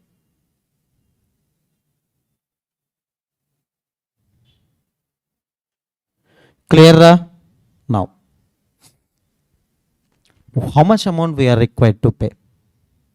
Yes, suppose balance advance tax liability as per section 209 we calculated, that is 1 lakh How much amount we are required to pay during the previous year in installments wise? Totally 1 lakh. First installment, at least they are asking 15%. At least they are asking 15. Okay, means how much 15,000. Second installment, they are asking up to 45. At least 45. 45,000 we are required to pay. Already how much we paid 15 means balance 30,000 if you paid. Okay, that means these percentages are expressed in which form? Cumulatively. So remember, up to this date at least 15. Okay, up to this date at least 45. This 45 means a fresh 45% or including earlier? Including earlier. That you have to remember. Now next percentage 75. 75 means 75,000 you are required to clear. But second installment we paid 30,000. First installment 15,000. So means how much How much? 35. 30,000. Now last you have to clear 100%. So that means 1 lakh you have to pay. But already 30,000 you paid. Second installment 30,000. First installment 15,000. I think 25,000. So many students are asking that, sir, here I have to apply 12%, sir. Here I have to apply 36%. That is not given in 211. That points, that means what here instead of 15, 12 also okay, sir. Instead of 45, 36% also okay. This 12% is or 36% is relaxation are given for the interest computation Yes, sir. Relaxation for section 234C interest computation ma not given in 211. In future, I will tell you this 12 or 36 percentages related also. Many students are confusing about, sir, you are saying the wrong percentage, sir. Here instead of 15, instead of 45, 12 or 36 also okay. Okay, I know. But we can discuss that all the things at the time of doing that what ma problems under section 234C interest. Now, so this is only percentages we are already discussed ma. Can you tell me, other than SSC who opted the presumptive taxation 44 AD ADA, if you opted the 44 AD ADA single due date, and if you are not opted these two sections, how many due dates ma? 4. So now one more doubt I have ma. Previous year 24-25 starting days and ending date, can you tell me? 1/4/2024, 31st March 2025. Okay, in case if you opted presumptive taxation provision 44 AD ADA, what is the last date for payment of advance tax ma? 15th March of an previous year. Okay, 25. Okay, if you are not opted the 44 AD ADA ma, then 4 due dates are there, but what is the last due date ma? 15th March only. So that means provisions are saying that these are the last dates for the payment of advance tax. But I know this one. But 207 saying that, section 207 saying that, what is a 207? Bah. పేజీలు turn చేస్తున్నారు మీ meaning of advance tax. Meaning of advance tax in that whatever the tax paid in that previous year, that is treated as what ma? Advance tax. That means this is also previous year. That means what ma? March 15th onwards to March 31st also, whatever the tax paid, that is treated as what ma? Advance tax. That is treated as what ma? Advance tax. Sir, but you only saying these are the due dates. Yes, you have to pay within the due dates. But now, after March 15, you paid. That is also advance tax, but treated as an delay in payment of advance tax. We will collect the interest on that. Are you understood the difference, ma? Whatever that advance tax, whatever the tax you paid in that entire previous year is called as an advance tax only. But if you are observing that section 211 given the due dates, yes, in presumptive cases also, in other cases also the same due date. Okay, whatever the tax you paid before that, that is an advance tax. Even after that also, at the end, up to that end of the previous year, if any tax paid, that is treated as what ma? Advance tax. But here, the delay in the payment is happened. That's why we can collect the interest. Now, so that is only the point here mentioned ma. If any payment made on or before 31st March of the previous year, it is called as advance tax. In return of income, this provision already covered ma. What is that provision? Section 219. Last section in the advance tax concept ma. Now, what is that? 219. Whatever that advance tax you are paid in the previous year, that can be taken as a credit in assessment year while paying the tax. So in return of income first page itself we discussed whatever the tax you paid in previous year in the form of advance tax as well as TDS, that can be allowed as a credit in the assessment year at the time of return filing. So that credit taken facility given in which section ma? 219. Yes, advance tax credit. If any advance tax paid during the previous year, that is allowed as a credit while computing tax payable in assessment year. Are you understood the provisions given in advance tax? These are only just basics. We are not at all started that important concepts or questions in the advance tax and interest. Can you tell me what are the sections we discussed ma?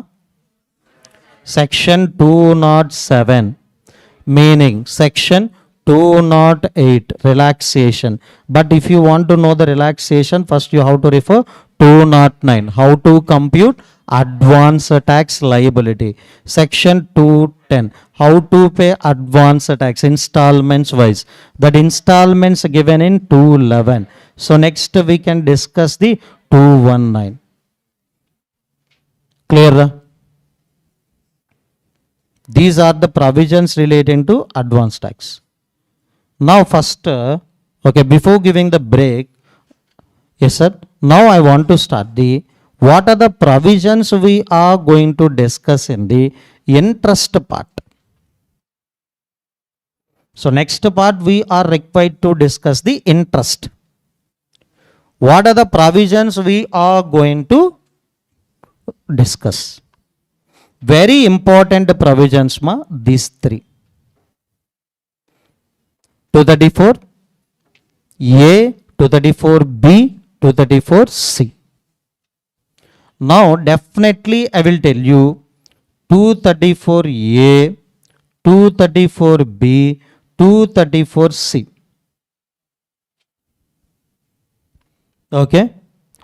And 234D, 244A, definitely I will discuss these three and last two, totally 5. If time permits, I will discuss the remaining 3 also. But in very speed manner, I will tell you. Okay. These 3, yes sir, like regular class only I will discuss. Huh. Reason I know you don't know anything. Even though you are in ranker in CA final also, you don't know anything about the CA final. Even though you are in ranker in CA final also, you don't know in depth of these 3 provisions. Okay, these 2 are very easy. Right? The remaining are, yes sir, in your language simple provisions only. Okay, after the break we can start with the 234A and next 234B, 234C. So to that extent I will try to solve for every section 1 or 2 questions I will solve. Remaining you have to. తలవపడం కాదు. సరే, take a break for 15 to 20 minutes. Thank you.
Sir file share టెలిగ్రామ్లో అడుగుతారు sir share చేయండి, remaining కూడా repeat చేస్తాను.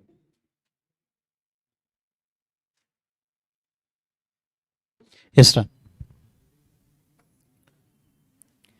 So now we have to start with the interest provisions, right? Okay. Sir, main in this chapter, 3 provisions are very important for exam point of view. So what are the 3 interest provisions, ma? First one is an 234A. Second one, 234B. Yes, sir. Next one, 234B. Last one, 234C. Okay.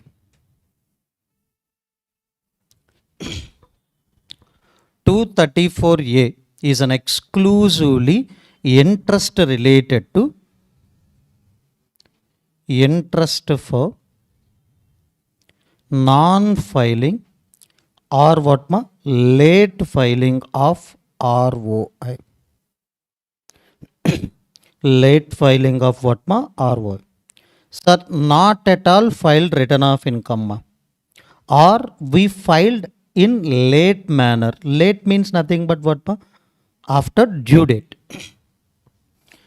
Because of the return of income non-filing, late filing only we are required to compute 234A interest. 234B, 234C, these are the 2 provisions related to advance tax default. I think you know advance tax required to pay in 4 installments. First installment, that is an 15%, 45%, 75, 100. Now, 234B is related to interest for non-payment. Yes, sir. Interest for non-payment or short payment. Sir, you are not at all paid the advance tax, even single rupee also. That is called as non-payment. So they are saying one limit, sir. Less than that limit only you paid. That's why that is called as short payment of what ma? Advance tax.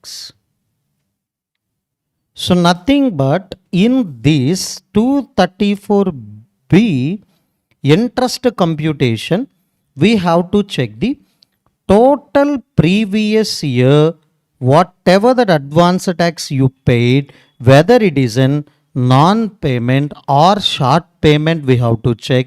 For that we are required to calculate what ma? Interest. First day of the previous year to last day of the previous year, if you paid any amount, then that is not called as a non-payment. You paid, but that is a short paid. Then you are required to calculate advance tax related interest under section 234B. Next ma, 234C. This is a provision related to advance tax only, but every installment you are required to pay certain percentage of advance tax. Interest for deferment of, what is it called ma? Deferment. Deferment means what ma? Delay. Deferment of advance tax installments. Deferment of what ma? Advance tax installments. Means, can you tell me, we have an every installment specified percentage. If you are not meeting with that specified percentages, we have to check the interest under section 234C. That means here previous year wise we have to check, and here installment wise we have to calculate interest. So difference, are you understood ma? 234B is related to, yes sir, advance tax. 234C also related to advance tax. Totally if you verify, totally means what ma? During the previous year, how much you paid? Okay, 0 rupee I paid, non-payment. Yes, I paid, but that is less than the required. That is called as short payment. Now, next one, ma, if any deferment means what, ma? Delayed payments of an advance tax installments. So then you are required to calculate the 234C interest. So mostly today I will close the 234A only. Sir, we haven't 1 hour time. Yes, 1 hour time we have. First I will explain the 234A theory. Then after, in our workbook, in which wherever we have an 234A computation, we'll discuss all the questions. So 7 marks question, always mostly they are giving the 234C. 99% 234C. If they want to give the question in a comprehensive way, they will give a question for all. 234A computation we have to do, B also, C also. Now examination trend is all interest computation. They will give you one question. In that question, you are required to compute 234A, 234B, 234C also. Shall we start, ma? Yes.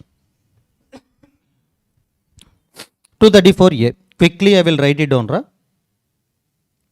Anyone, can you give me workbook, ma?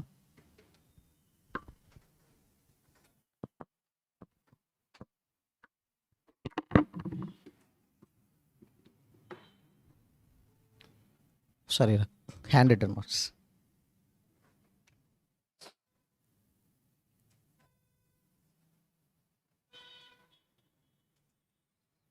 Yes.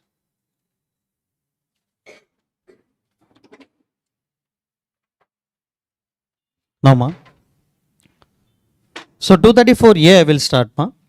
Always at the time of computing that interest, we have to follow these three things, ma. On which amount we are required to calculate interest? On which amount we are required to calculate interest? What is the rate of interest? Next, for which period we are required to calculate interest?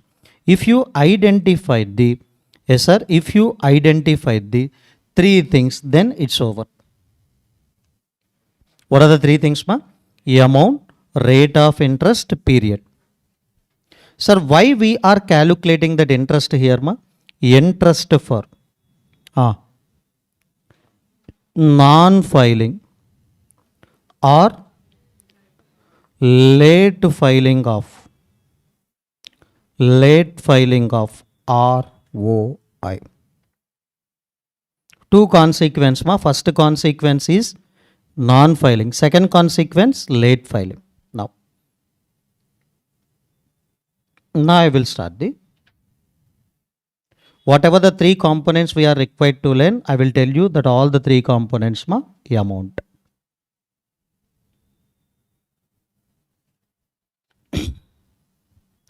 Here, amount means assessed tax. What is that assessed tax? I will tell you after some time, ma.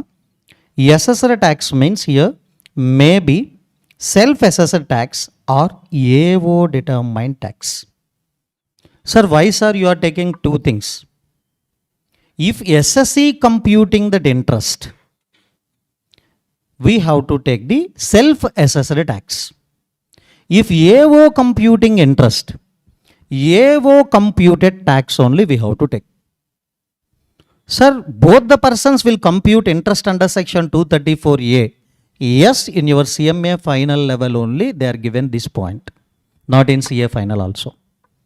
Remember, first at the time of filing of return, I will calculate that interest by using that which tax, ma? Self-assessed tax.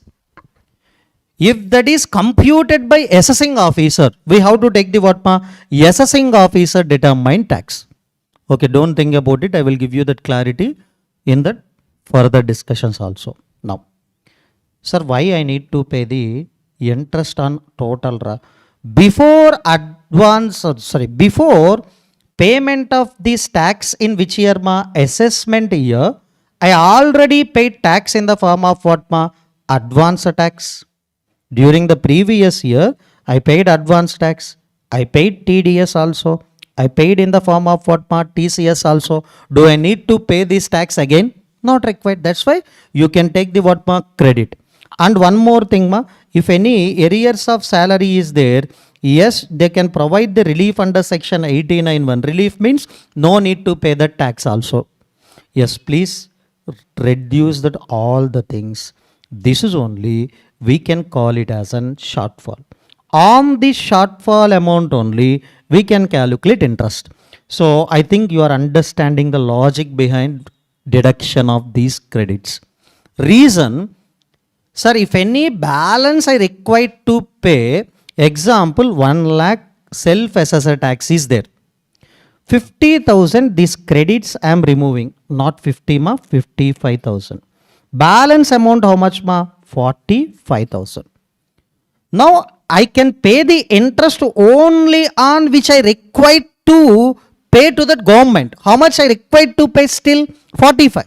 This 55 already paid. That's why no need to calculate interest on that. That's why I can remove it from the assessor tax. Are you understood ma? Yes. Now, rate of interest. Can you tell me? 1% per month or part of month? Even part of month also we can take what ma? 1%. Last one ma, I will share this PDF ma, listen carefully if you want. Period. Okay. Here, two consequences are there. One is a non-filing, another one late file. So now, the period will be classified into 2 points ma. One is non-filing, another one is a late file. In case of non-filing, yes sir, in case of late filing, the period will be different. Which one is better for the department ma? Late filing is better. Why? Anyhow you file return ra. After due date also no problem. But in the non-filing case, definitely it isn't risky only for the department also if you are not filed the return. Now, how they are saying the period? Yes, can you tell me? First we can discuss about the non-filing. Always interest will start from the due date next date. Up to the due date you can file. Very next date onwards we can start the interest computation. That is nothing but what ma? Date after due date. Date after due date. Next. Till. In case of non-filing, you are not at all filed return of income ma. Which assessment will start ma? Best judgment assessment. Till that completion of assessment, date of completion of assessment, till that date, completion of what ma? Assessment. Which assessment ma generally? Under section 144. Best judgment assessment. If you file return of income, they will conduct the processing first, then after scrutiny assessment. You are not at all filed the return of income. That's why directly they will start the best judgment assessment against you. Next, late filing from same date after due date. Date after due date. So that may be tax audit case one due date, other than tax audit cases another due date. Please check thoroughly. Next, 2. Sir, in case of late filing, date after the due date 2. Next one ma? Date of filing of return. Date of filing of return. Clear ma? So are you understood up to now? Why we are given the different periods? Sir, in case of non-filing, till the date of completion of best judgment assessment, we are required to calculate the interest. It is a serious offense. Yes, here late filing means somehow you file the return of income after the due date. Up to the date of filing of return of income only, we are required to calculate the interest. Sir, why they are asking the interest? Because still you are required to pay some amount to the department. You are paying in a late manner. That's why they are asking the interest along with the tax. Now, can I go further? Yes. How many consequences ma? Non-filing. Second one? Now. Very important discussion, listen carefully. In case of non-filing, yes sir, previous year 24-25, whether you filed return of income in an assessment year ma? No. So I think you know, in assessment year 25-26, you are not at all filed the return of income ma. 31st 7 is a due date. You are not filed before also, after also. That means original return you are not filed. Belated return also you are not filed. So that's why you can't calculate any interest. Directly who will calculate the interest here? AO. Yes sir, here interest calculated by whom? Please let me know. AO. Yes. After completion of best judgment assessment, AO will calculate the interest. So that means the final interest also will be computed by whom? AO. Here SSC cannot calculate interest because he is not at all filed any return of income. Now, so can you tell me best judgment assessment under section 144?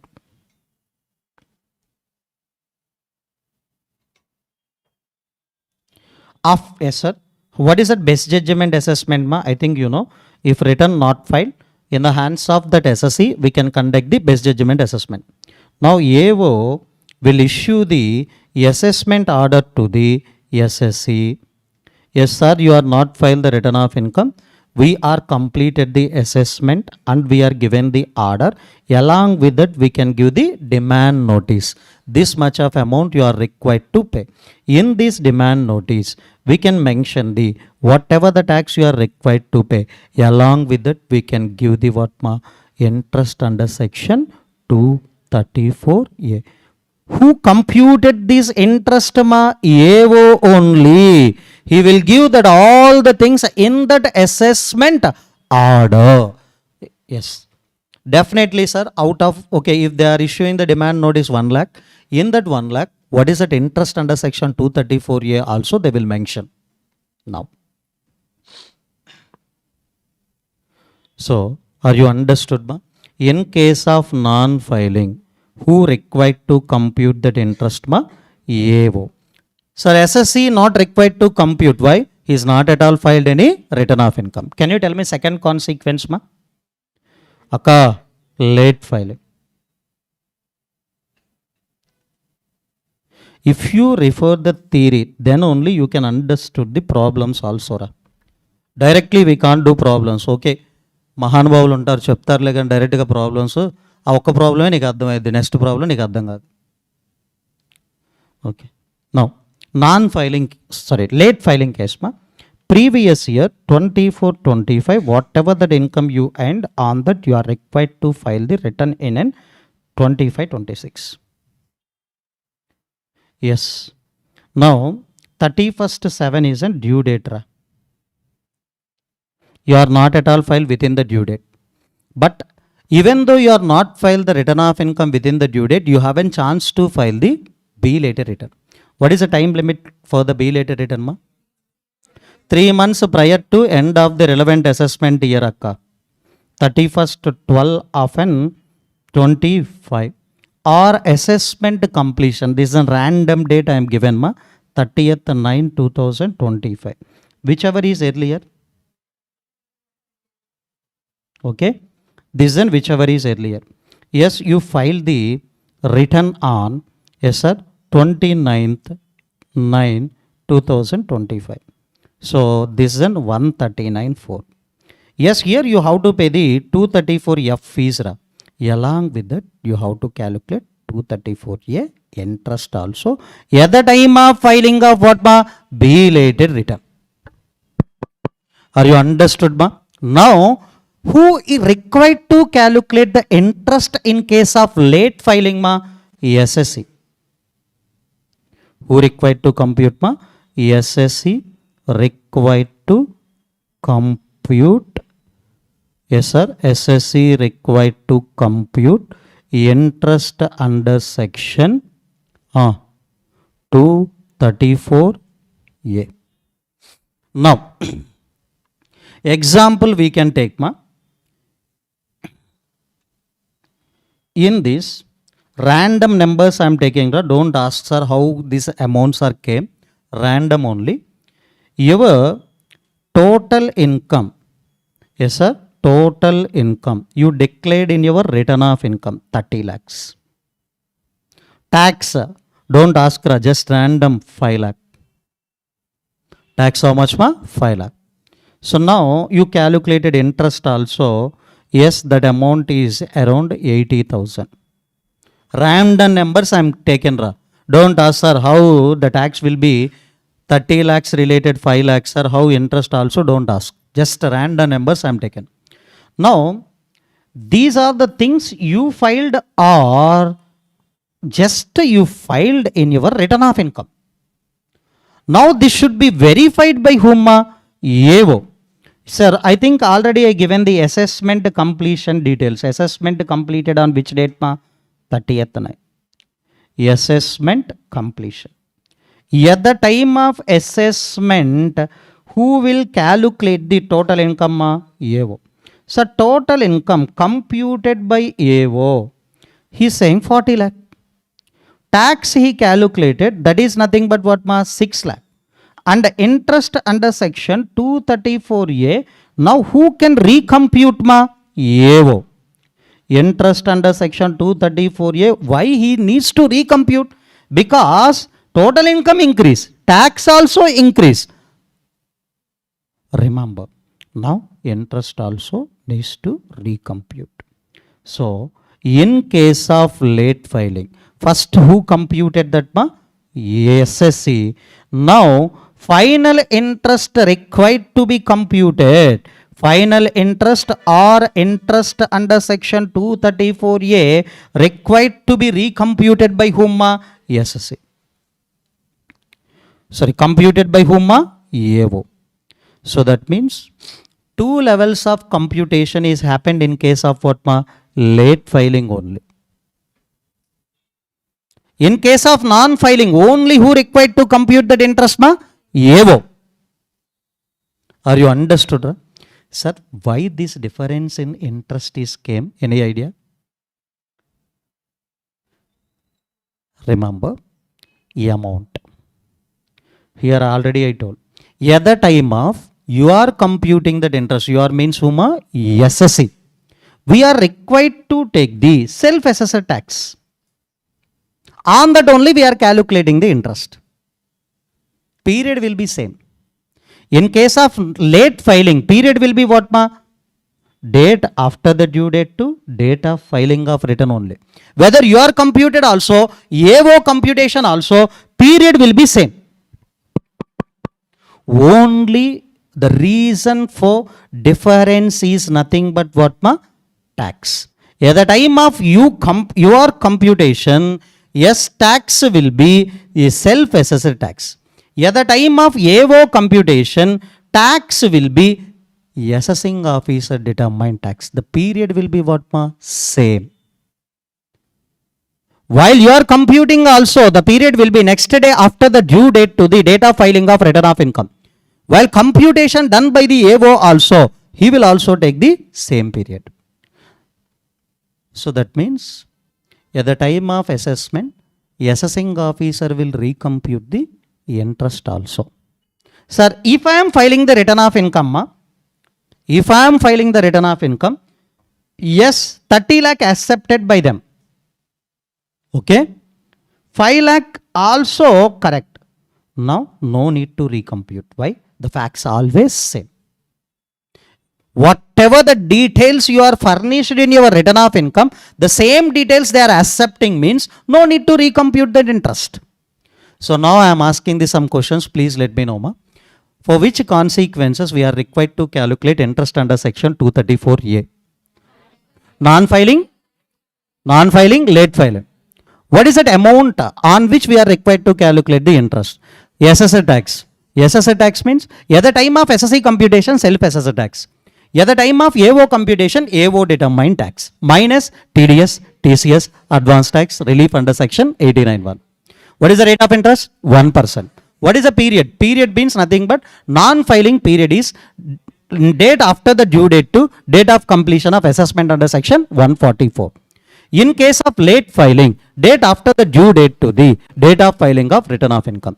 In case of non-filing, who required to compute that interest directly? AO. In case of late filing, who required to compute that interest first? SSE. That needs to be recomputed by AO. Done? Yes, next. Yes, sir. So after completion of assessment, now AO will issue the what ma?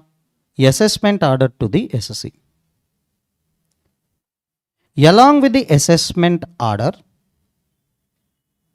he will issue the what ma? DN. DN means demand notice.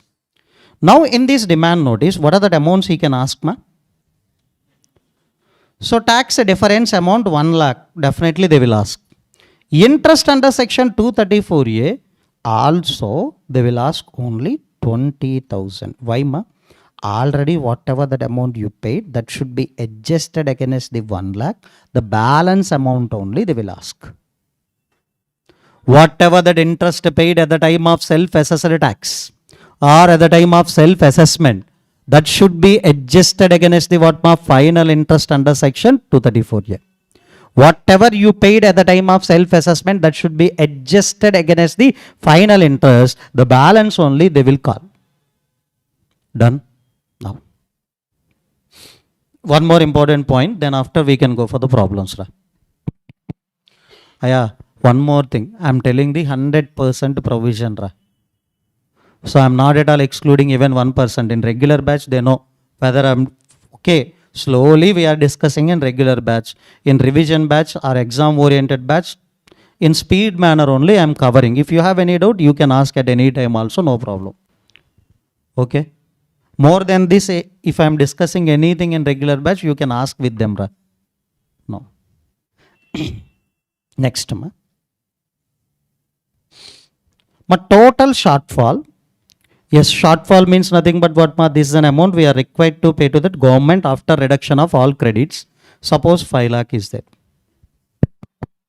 How much? 5 lakh. So definitely I know I required to pay the interest on what ma? 5 lakh. Sir, SSEs know these things very well. If any person, they are not filed the return of income properly, they know on which amount they are required to calculate interest also. Now, they can follow this mechanism to reduce the interest liability. What is it? Okay. From which date to which date we are calculating that interest? Starting date is nothing but date after due date.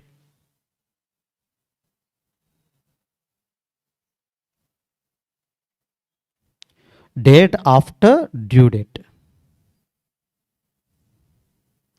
Okay. Till what ma? In case of non-filing, assessment under section 144. In case of non-filing, we have to calculate that interest under section, assessment under section 144 in case of non-filing. So in case of late filing, which date ma? Actual date of filing of return. Actual date of filing of what ma? Return of income. Are you understood ma? This is only starting day of an interest period. These are the two dates are ending date for the interest period. Now, so what SSEs will do ma? In between these, they will pay the self-assessment tax. Sir, what do you mean by the self-assessment tax? You are not filing the return of income because I don't know what is the exact income I am going to receive. But I know definitely I required to pay tax. Without filing the return of income also, you can pay tax ma. Simply you can pay 2 crores tax also by logging into the e-filing website. You can create the challan. They will accept it definitely. You can file return of income after some time. Like, yes, we paid the self-assessment tax 2 lakh. Can you tell me burden reduced how much ma? 2 lakh. Then balance shortfall how much?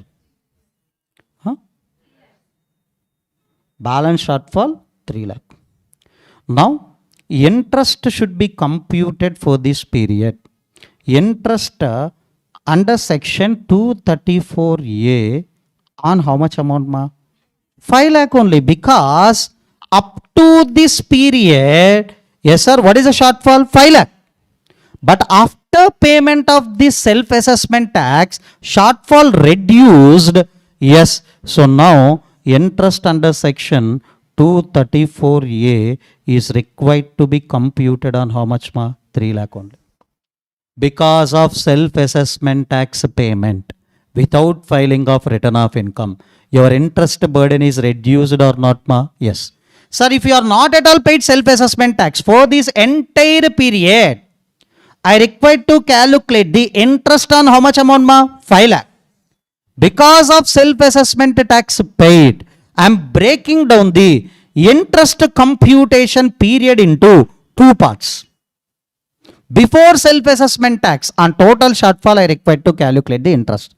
After payment of self-assessment tax, I require to calculate the interest on what ma? Balance shortfall. Clear? Please open workbook question number 1.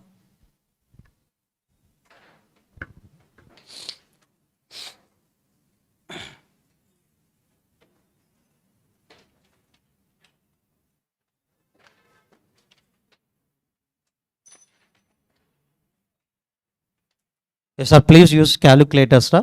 I will do problem in a very speed manner. Even though you are felt it as a speed also, don't ask me.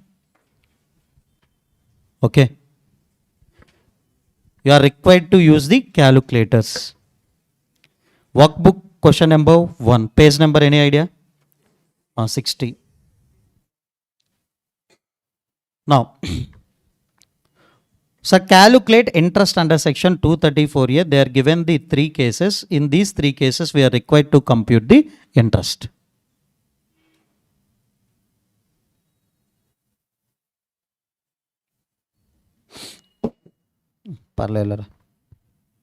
Next గొడవ లేదు, ఎవడు message చేసినా చూసే పని ఉండదు ఆడబడితే.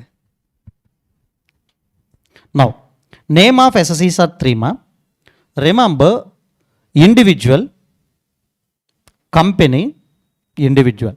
So SSE status also we have to know. Now data furnished, due data they are given anyhow we know. Date of filing of return of income, yes, first 2 cases we file the return of income in late manner. So that means A is under A limited is nothing but what ma? Late filing case. Last one ma? Non-filing. Sir, in all the cases we are required to compute the interest under section 234A. First 2 SSEs are late filing, last SSE is non-filing. How I can know? Clearly they are given non-filing. Assessment completion details also they are given. Sir, even though I am not at all filed the return of income in the last case, they completed that assessment. Which assessment ma? 144 assessment. That is what ma? Best judgment. Are you understood ma up to now question? Now, income as per return of income. That means this is an assessed income as per SSE computation. That means nothing but what ma? This is an as per SSE point of view. At the time of filing of return of income, he paid. Last case, why nilra? You are not at all filed return. How you can determine the tax as well as income? Now, AO done the assessment and he decided the incomes also. Whatever that advance tax paid given, tax deducted at source given. Last point is called as what ma? Tax paid along with the return. Means what ma? Self-assessment tax only. If any tax paid by the SSC, that is only self-assessment tax. Now, shall we calculate? In this question, they are asking the SSC computation as well as AO computation also. Sir, how I know, sir? Please remember. So also state the, first they are asking what ma? Assessing officer computation only. Why? Sir, assessing officer also completed that assessment and he can compute the what ma? Interest under section 234A. Question directly given, AO computed interest under section 234A. Again they are asking one more point ma. Also state interest under section 234A for the purpose of 140A. That means what ma? 140A means what ma? Self-assessment. Nothing but later on they are asking the interest under section 234A by whom? SSC. Sir, can you tell me SSC can compute that interest in case of non-filing or late filing? Late filing. That means here SSC will compute A case as well as A limited case only. Why sir? B limited related. That is non-filing. Who can compute directly? AO. So that means question asking, the question specifying that interest under section 234A by whom? AO. That means AO computation only they are asking. Again they are asking what is that interest will be computed by SSC at the time of late file. Now they are clearly given in the question itself, Mr. A and Mr. B opted the normal tax rate. Which regime? Old regime or optional regime, or we can call it as an normal. A limited also opted the regular provision. That means what ma? They are not at all following the 115 BA, BAA, BAB. Now, shall I calculate? Okay. On paper I will calculate. Don't try to copy. Just listen. So this is a format we are required to follow every time. First, whose computation we want to know? Interest under section 234A by whom? AO. This is only we can call it as an final interest. Yes sir. Particulars. A limited, B. Sir, at the time of calculating that interest, what are the columns we are required to maintain? Ma? Particulars, number of SCs. So don't try to calculate the every SSC computation separately. So it will take lot of time. Many students are calculating the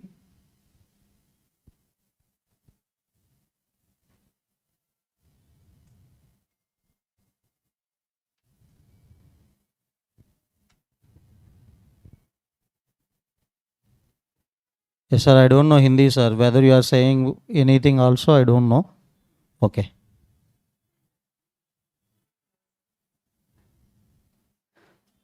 So one student saying that, sir, can you read that sentence? After that you can say whether it is good or bad. Okay, he's typed I think 4 or 5 lines. I don't know whether it is in. He's saying good or bad also, I don't know. He's saying that all the things in Hindi, I don't know. Okay, now. Okay, if you want to say whether it is in good or bad also, please type in English. Okay, I also don't know English. Okay, I will use ChatGPT. You can also use. Now, sir, on which amount we are calculating the interest? Second one, ma, rate of interest. Third one, ma, period. If these three things, if you know, yes sir, if these three things, if you know, easily we can calculate interest. Okay. At the time of AO computation, what is the tax we are required to take? Ma? AO determined tax. So nothing but assessed income only they are given. Can you tell me AO determined income? Ma, AO determined means after completion of assessment, these are the income. 6,10,000, 5,50,000, 12 lakh. Please take. 6,10,000. Yes, 5,50,000. Next one, ma, 12 lakh. Yes. Now we are required to calculate the tax. Okay. Remember. Okay, directly I am calculated the tax. Okay, I have an amount. That's why I will substitute here. But remember, here we have to follow slab rates. Here we have to take the flat rates. Here also we have to take the slab rates because individual, company, other. Tax.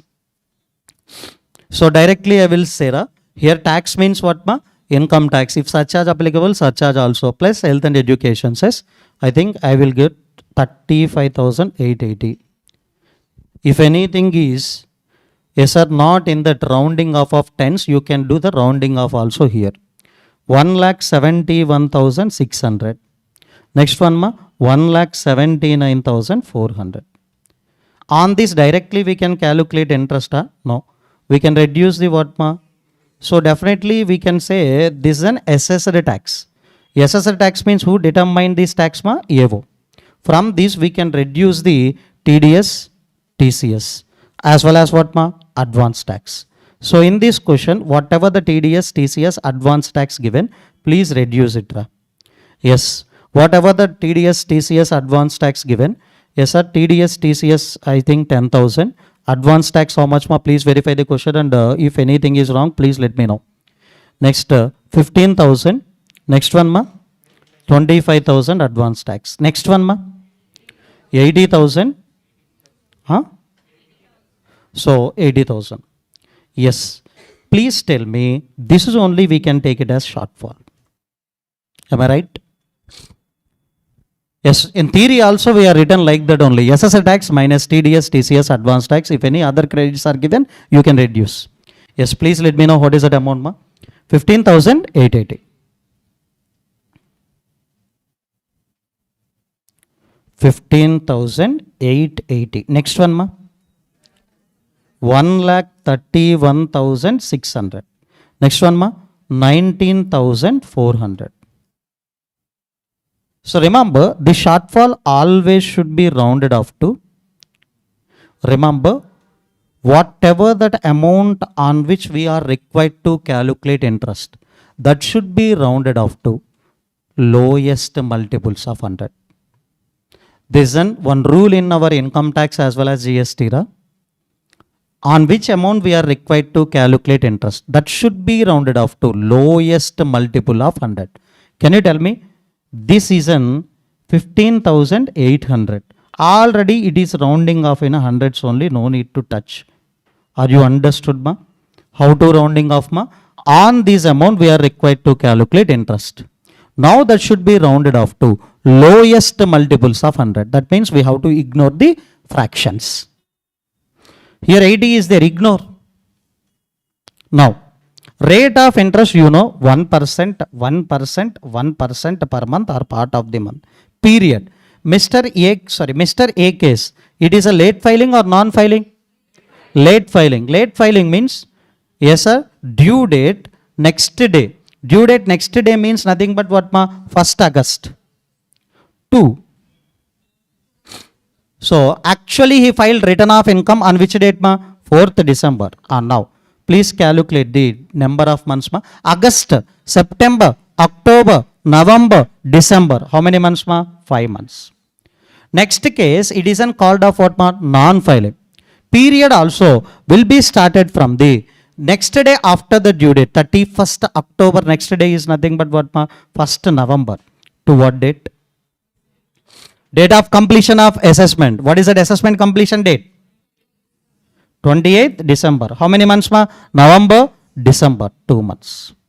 Last case is also late filing or non-filing? Last case, non-filing. Okay. Mr. A is also what ma? Late filing. Can you tell me next day after the due date to the date of filing of return? Yes, last case is non-filing. Yes, sir, next day after the due date. What is that ma? 1st August to,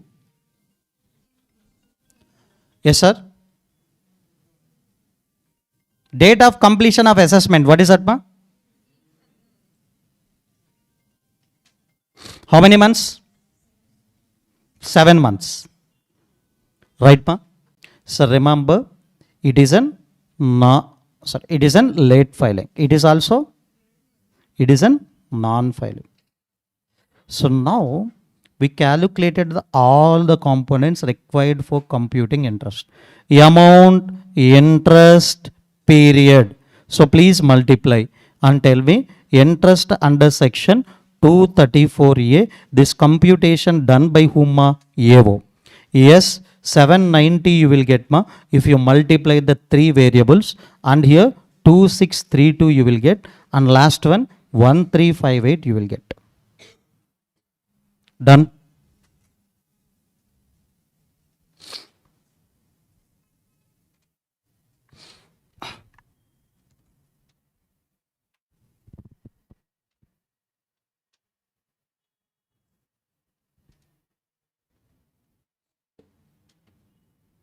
Next.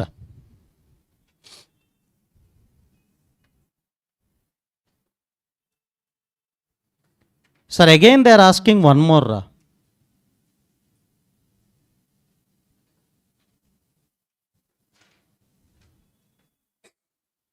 Scary YouTube.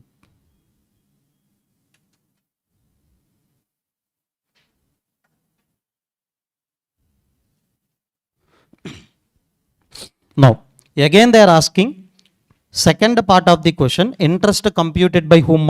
SSE. So, okay, B, interest under section 234A by whom? SSE.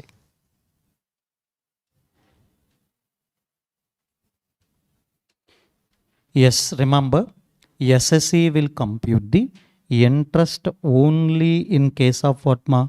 Late filing. That means Mr. A as well as what ma? A limited. Why we are excluding B from here? It is non-filing. Directly who computed that interest here? Assessing officer. So now, I think you know already what are the three variables are required for computing that interest ma? One is an amount. Second one is nothing but what ma? Rate of interest. Third one is nothing but what ma? Period. Third one is nothing but period. Now, amount means, yes sir, assessed income, but here who is computing that interest ma? Huh? SSC means self-assessed income we have to take, on that we are required to calculate tax. What is the self-assessed income ma? 5,80,000? 5 lakh. 5,80,000 as well as what ma? 5 lakh. So please calculate tax on that. Yes, here we are required to use slab rates. Here we are required to use flat rates. So tax, can you tell me how much you will get ma? Yes, including education cess, you will get 29,640, and here 1,56,000. So from these we have to reduce the TDS advance tax. Are you understood? What is the TDS and advance tax ma? 10,000 in yes sir, first case both. Next one ma? 15,000 and as well as 25,000. Now what is that amount? This is only finally shortfall. Yes, please calculate, tell me that 9640. 1,16,000. Shortfall always should be rounded off to what ma? Lowest multiples of what ma? 100. So nothing but 9,600. Already it is in the rounding offs only. Rate of interest is 1% per month or part of the month. Period. Hey, please tell me period directly how you can say that. In case of which filing ma? This is also late filing. This is also late filing. Sir, whether interest is computed by SSC or AO, period will remain same. Sir, previously who computed interest ma? AO. Now who is computing that interest? SSC. The period will be remain same in case of what ma? Late file. So what is the period ma? Date after the due date, that is nothing but 1st August 2. Date of filing of return of income, what is that ma? 4th December. Yes, you can check 5 months only. In the last case also 5 months, now also 5 months. Please calculate interest under section 234A. Now this interest computed by the whom? SSC. At the time of filing of return of income, how much ma? 480. Next ma? So next date after the due date, that is nothing but what ma? 1st November. To 28th, 28th December. How much? How many months, ma? 2 months. Please calculate that interest under section 234A. 1,16,000 into 1% into 2 months. 2320. Practically, they are not asking this point. Now I will tell you. Yes, sir. SSC at the time of filing of return of income, A limited as well as B. B is not at all paid any interest. Why? He is not at all filed any return of income. A, how much amount paid, ma? 480 interest paid. B, how much paid, sir? 2320. This computation is calculated by SSC at the time of filing of return of income. Now, who will compute, ma? AO will compute yes, interest at the time of completion of what, ma? Assessment. Now, what will happen? I will tell you. Yes, how much A limited, B. Interest under section 234A, how much we got, ma? Previously we calculated, ma? Yes, ma? 790, ma? 2632. How much? 1358. 1358. Now, already these two SSCs paid some amount of interest at the time of filing of return of income. That should be reduced.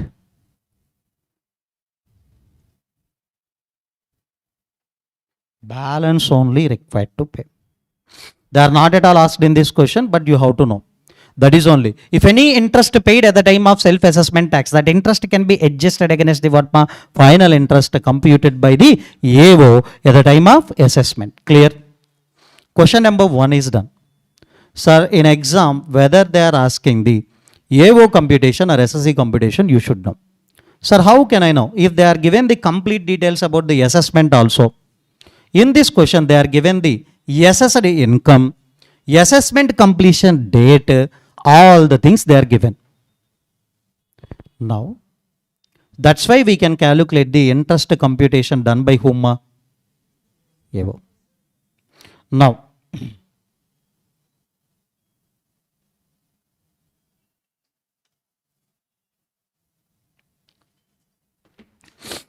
many students having the doubt.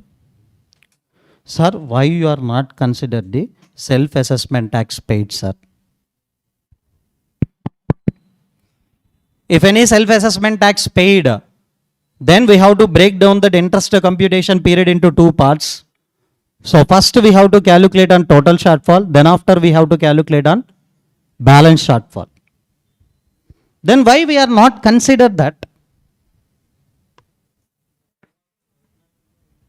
Shall we discuss that? Yes. Please take.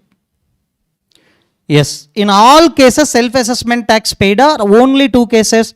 Only 2. Because self-assessment tax paid along with the return. Return filed in the first 2 cases only, right? Okay. Mr. A case as well as whom? A limited case. Mr. A case as well as what, ma? A limited case. What is that interest computation normal period, ma? Interest computation will start from date after due date. Date after due date. Till what, ma? Date of filing of return. Date of filing of what, ma? Return. The same period is applicable for which company, ma? A limited also. Because both are what, ma? Non-filing or late filing?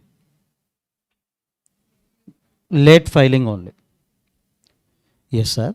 Self-assessment tax paid along with the return means you are paid self-assessment tax. You paid self-assessment tax at the end of the interest period. Now, we are required to calculate interest on what, ma? Total shortfall. If you paid, yes, sir, if you paid interest, sorry, if you paid self-assessment tax between the interest computation period, then I can break it down into two parts.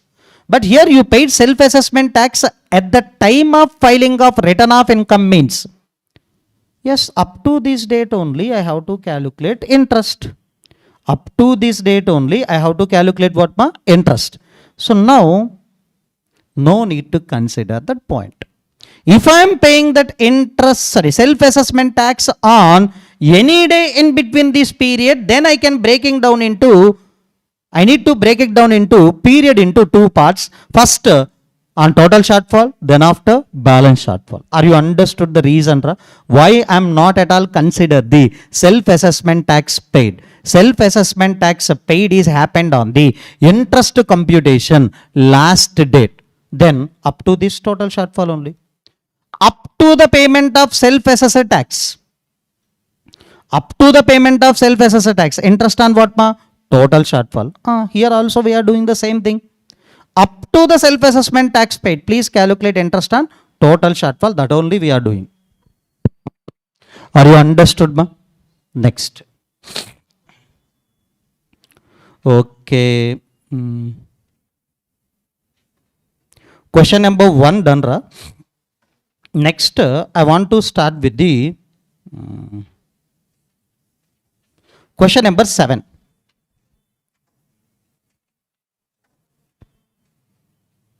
I want to do with the question number 7.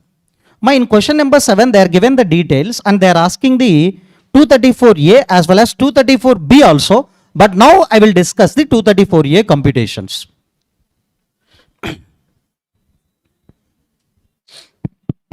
Done. Now, due date they are given. Date of filing also they are given. So, first case, late filing or within the date, ma? Late filing happen. Next case, ma?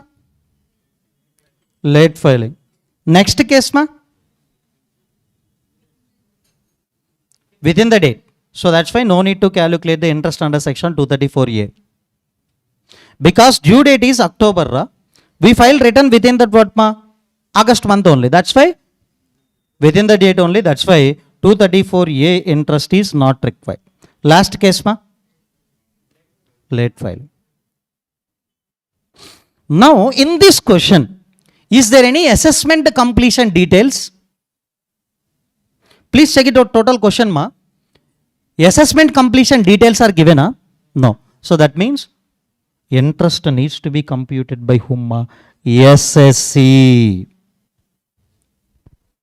Interest required to be computed by whom, ma? SSC. Shall we start, ra?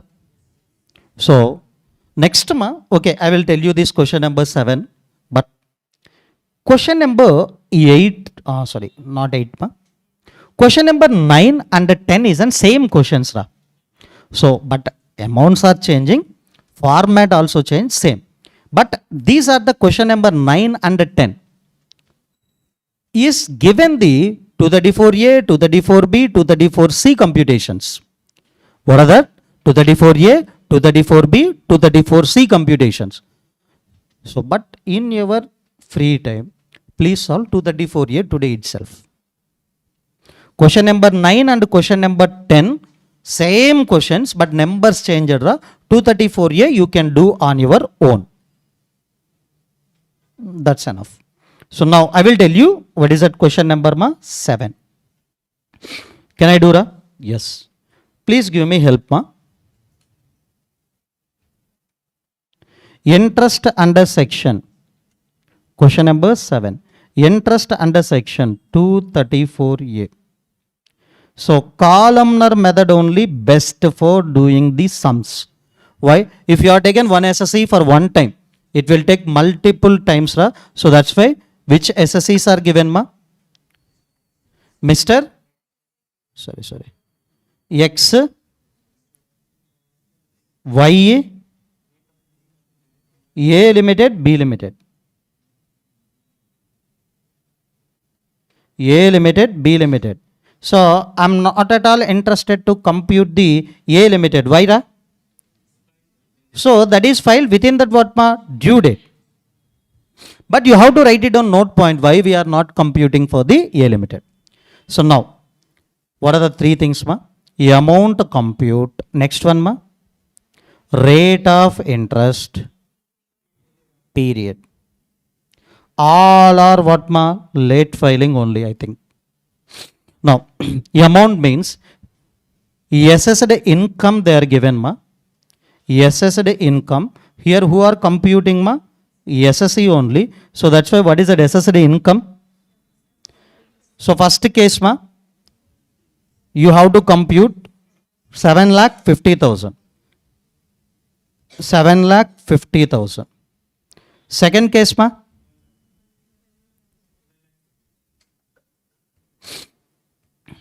second case 12,50,000. So they are not given directly. You have to add that all the heads of incomes total. Then you can decide this is a total income. Now next one ma, 18 lakh, right? And what are the tax rates we are required to follow also they are given. Yes sir, Mr. X following the 115 BSc. Why? Regular. Regular means what ma? Normal. Next one ma, B also regular. So the tax rates you can take. Remember, yes sir, how much amount of tax liability we can get ma? Yes, including says 26,000, 1,92,400, 4,68,000. Yes sir, if you follow the, here which regime ma? 115 BAC.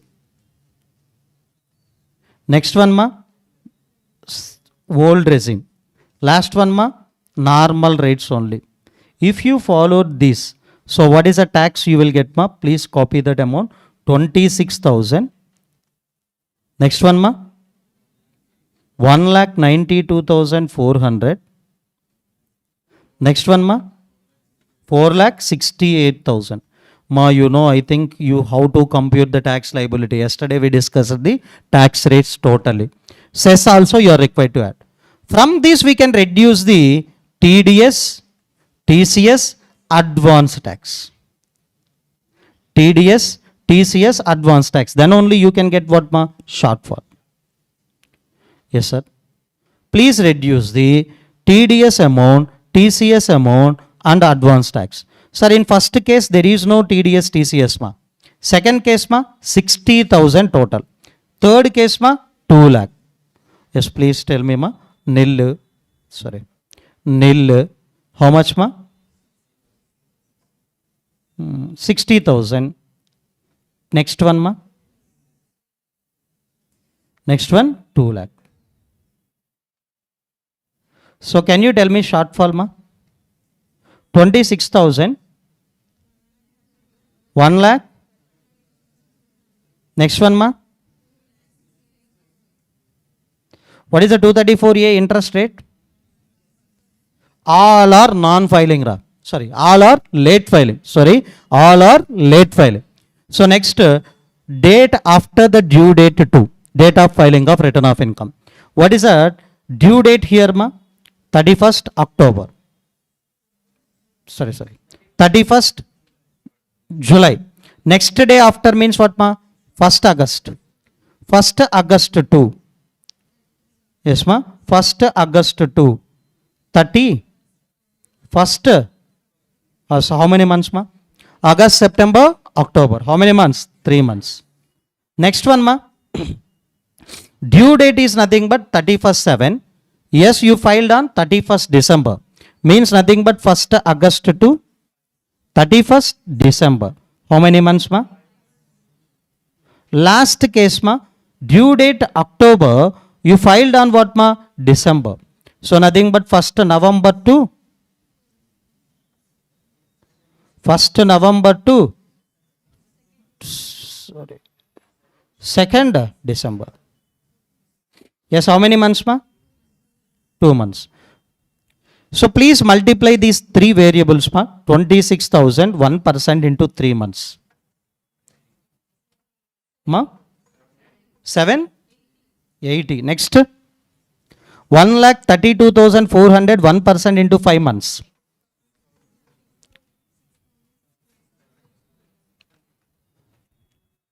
Yes, sir. 6,000. 6,000. 620. Next one, ma. 5,360. So this is only 234A. Yes, sir. 234A is 780, 6,620, 5,360. Sir, after discussing the 234B provisions in tomorrow's session, I will tell you 234B computation also.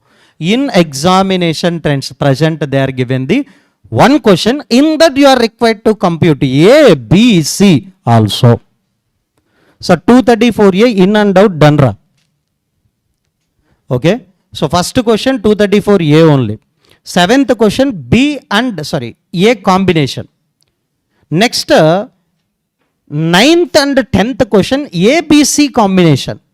But A part you can do on your own also now. So take a break. Right? Tomorrow we can complete the advanced tax and interest. Straight away I will start the tax planning. Tax planning I will start.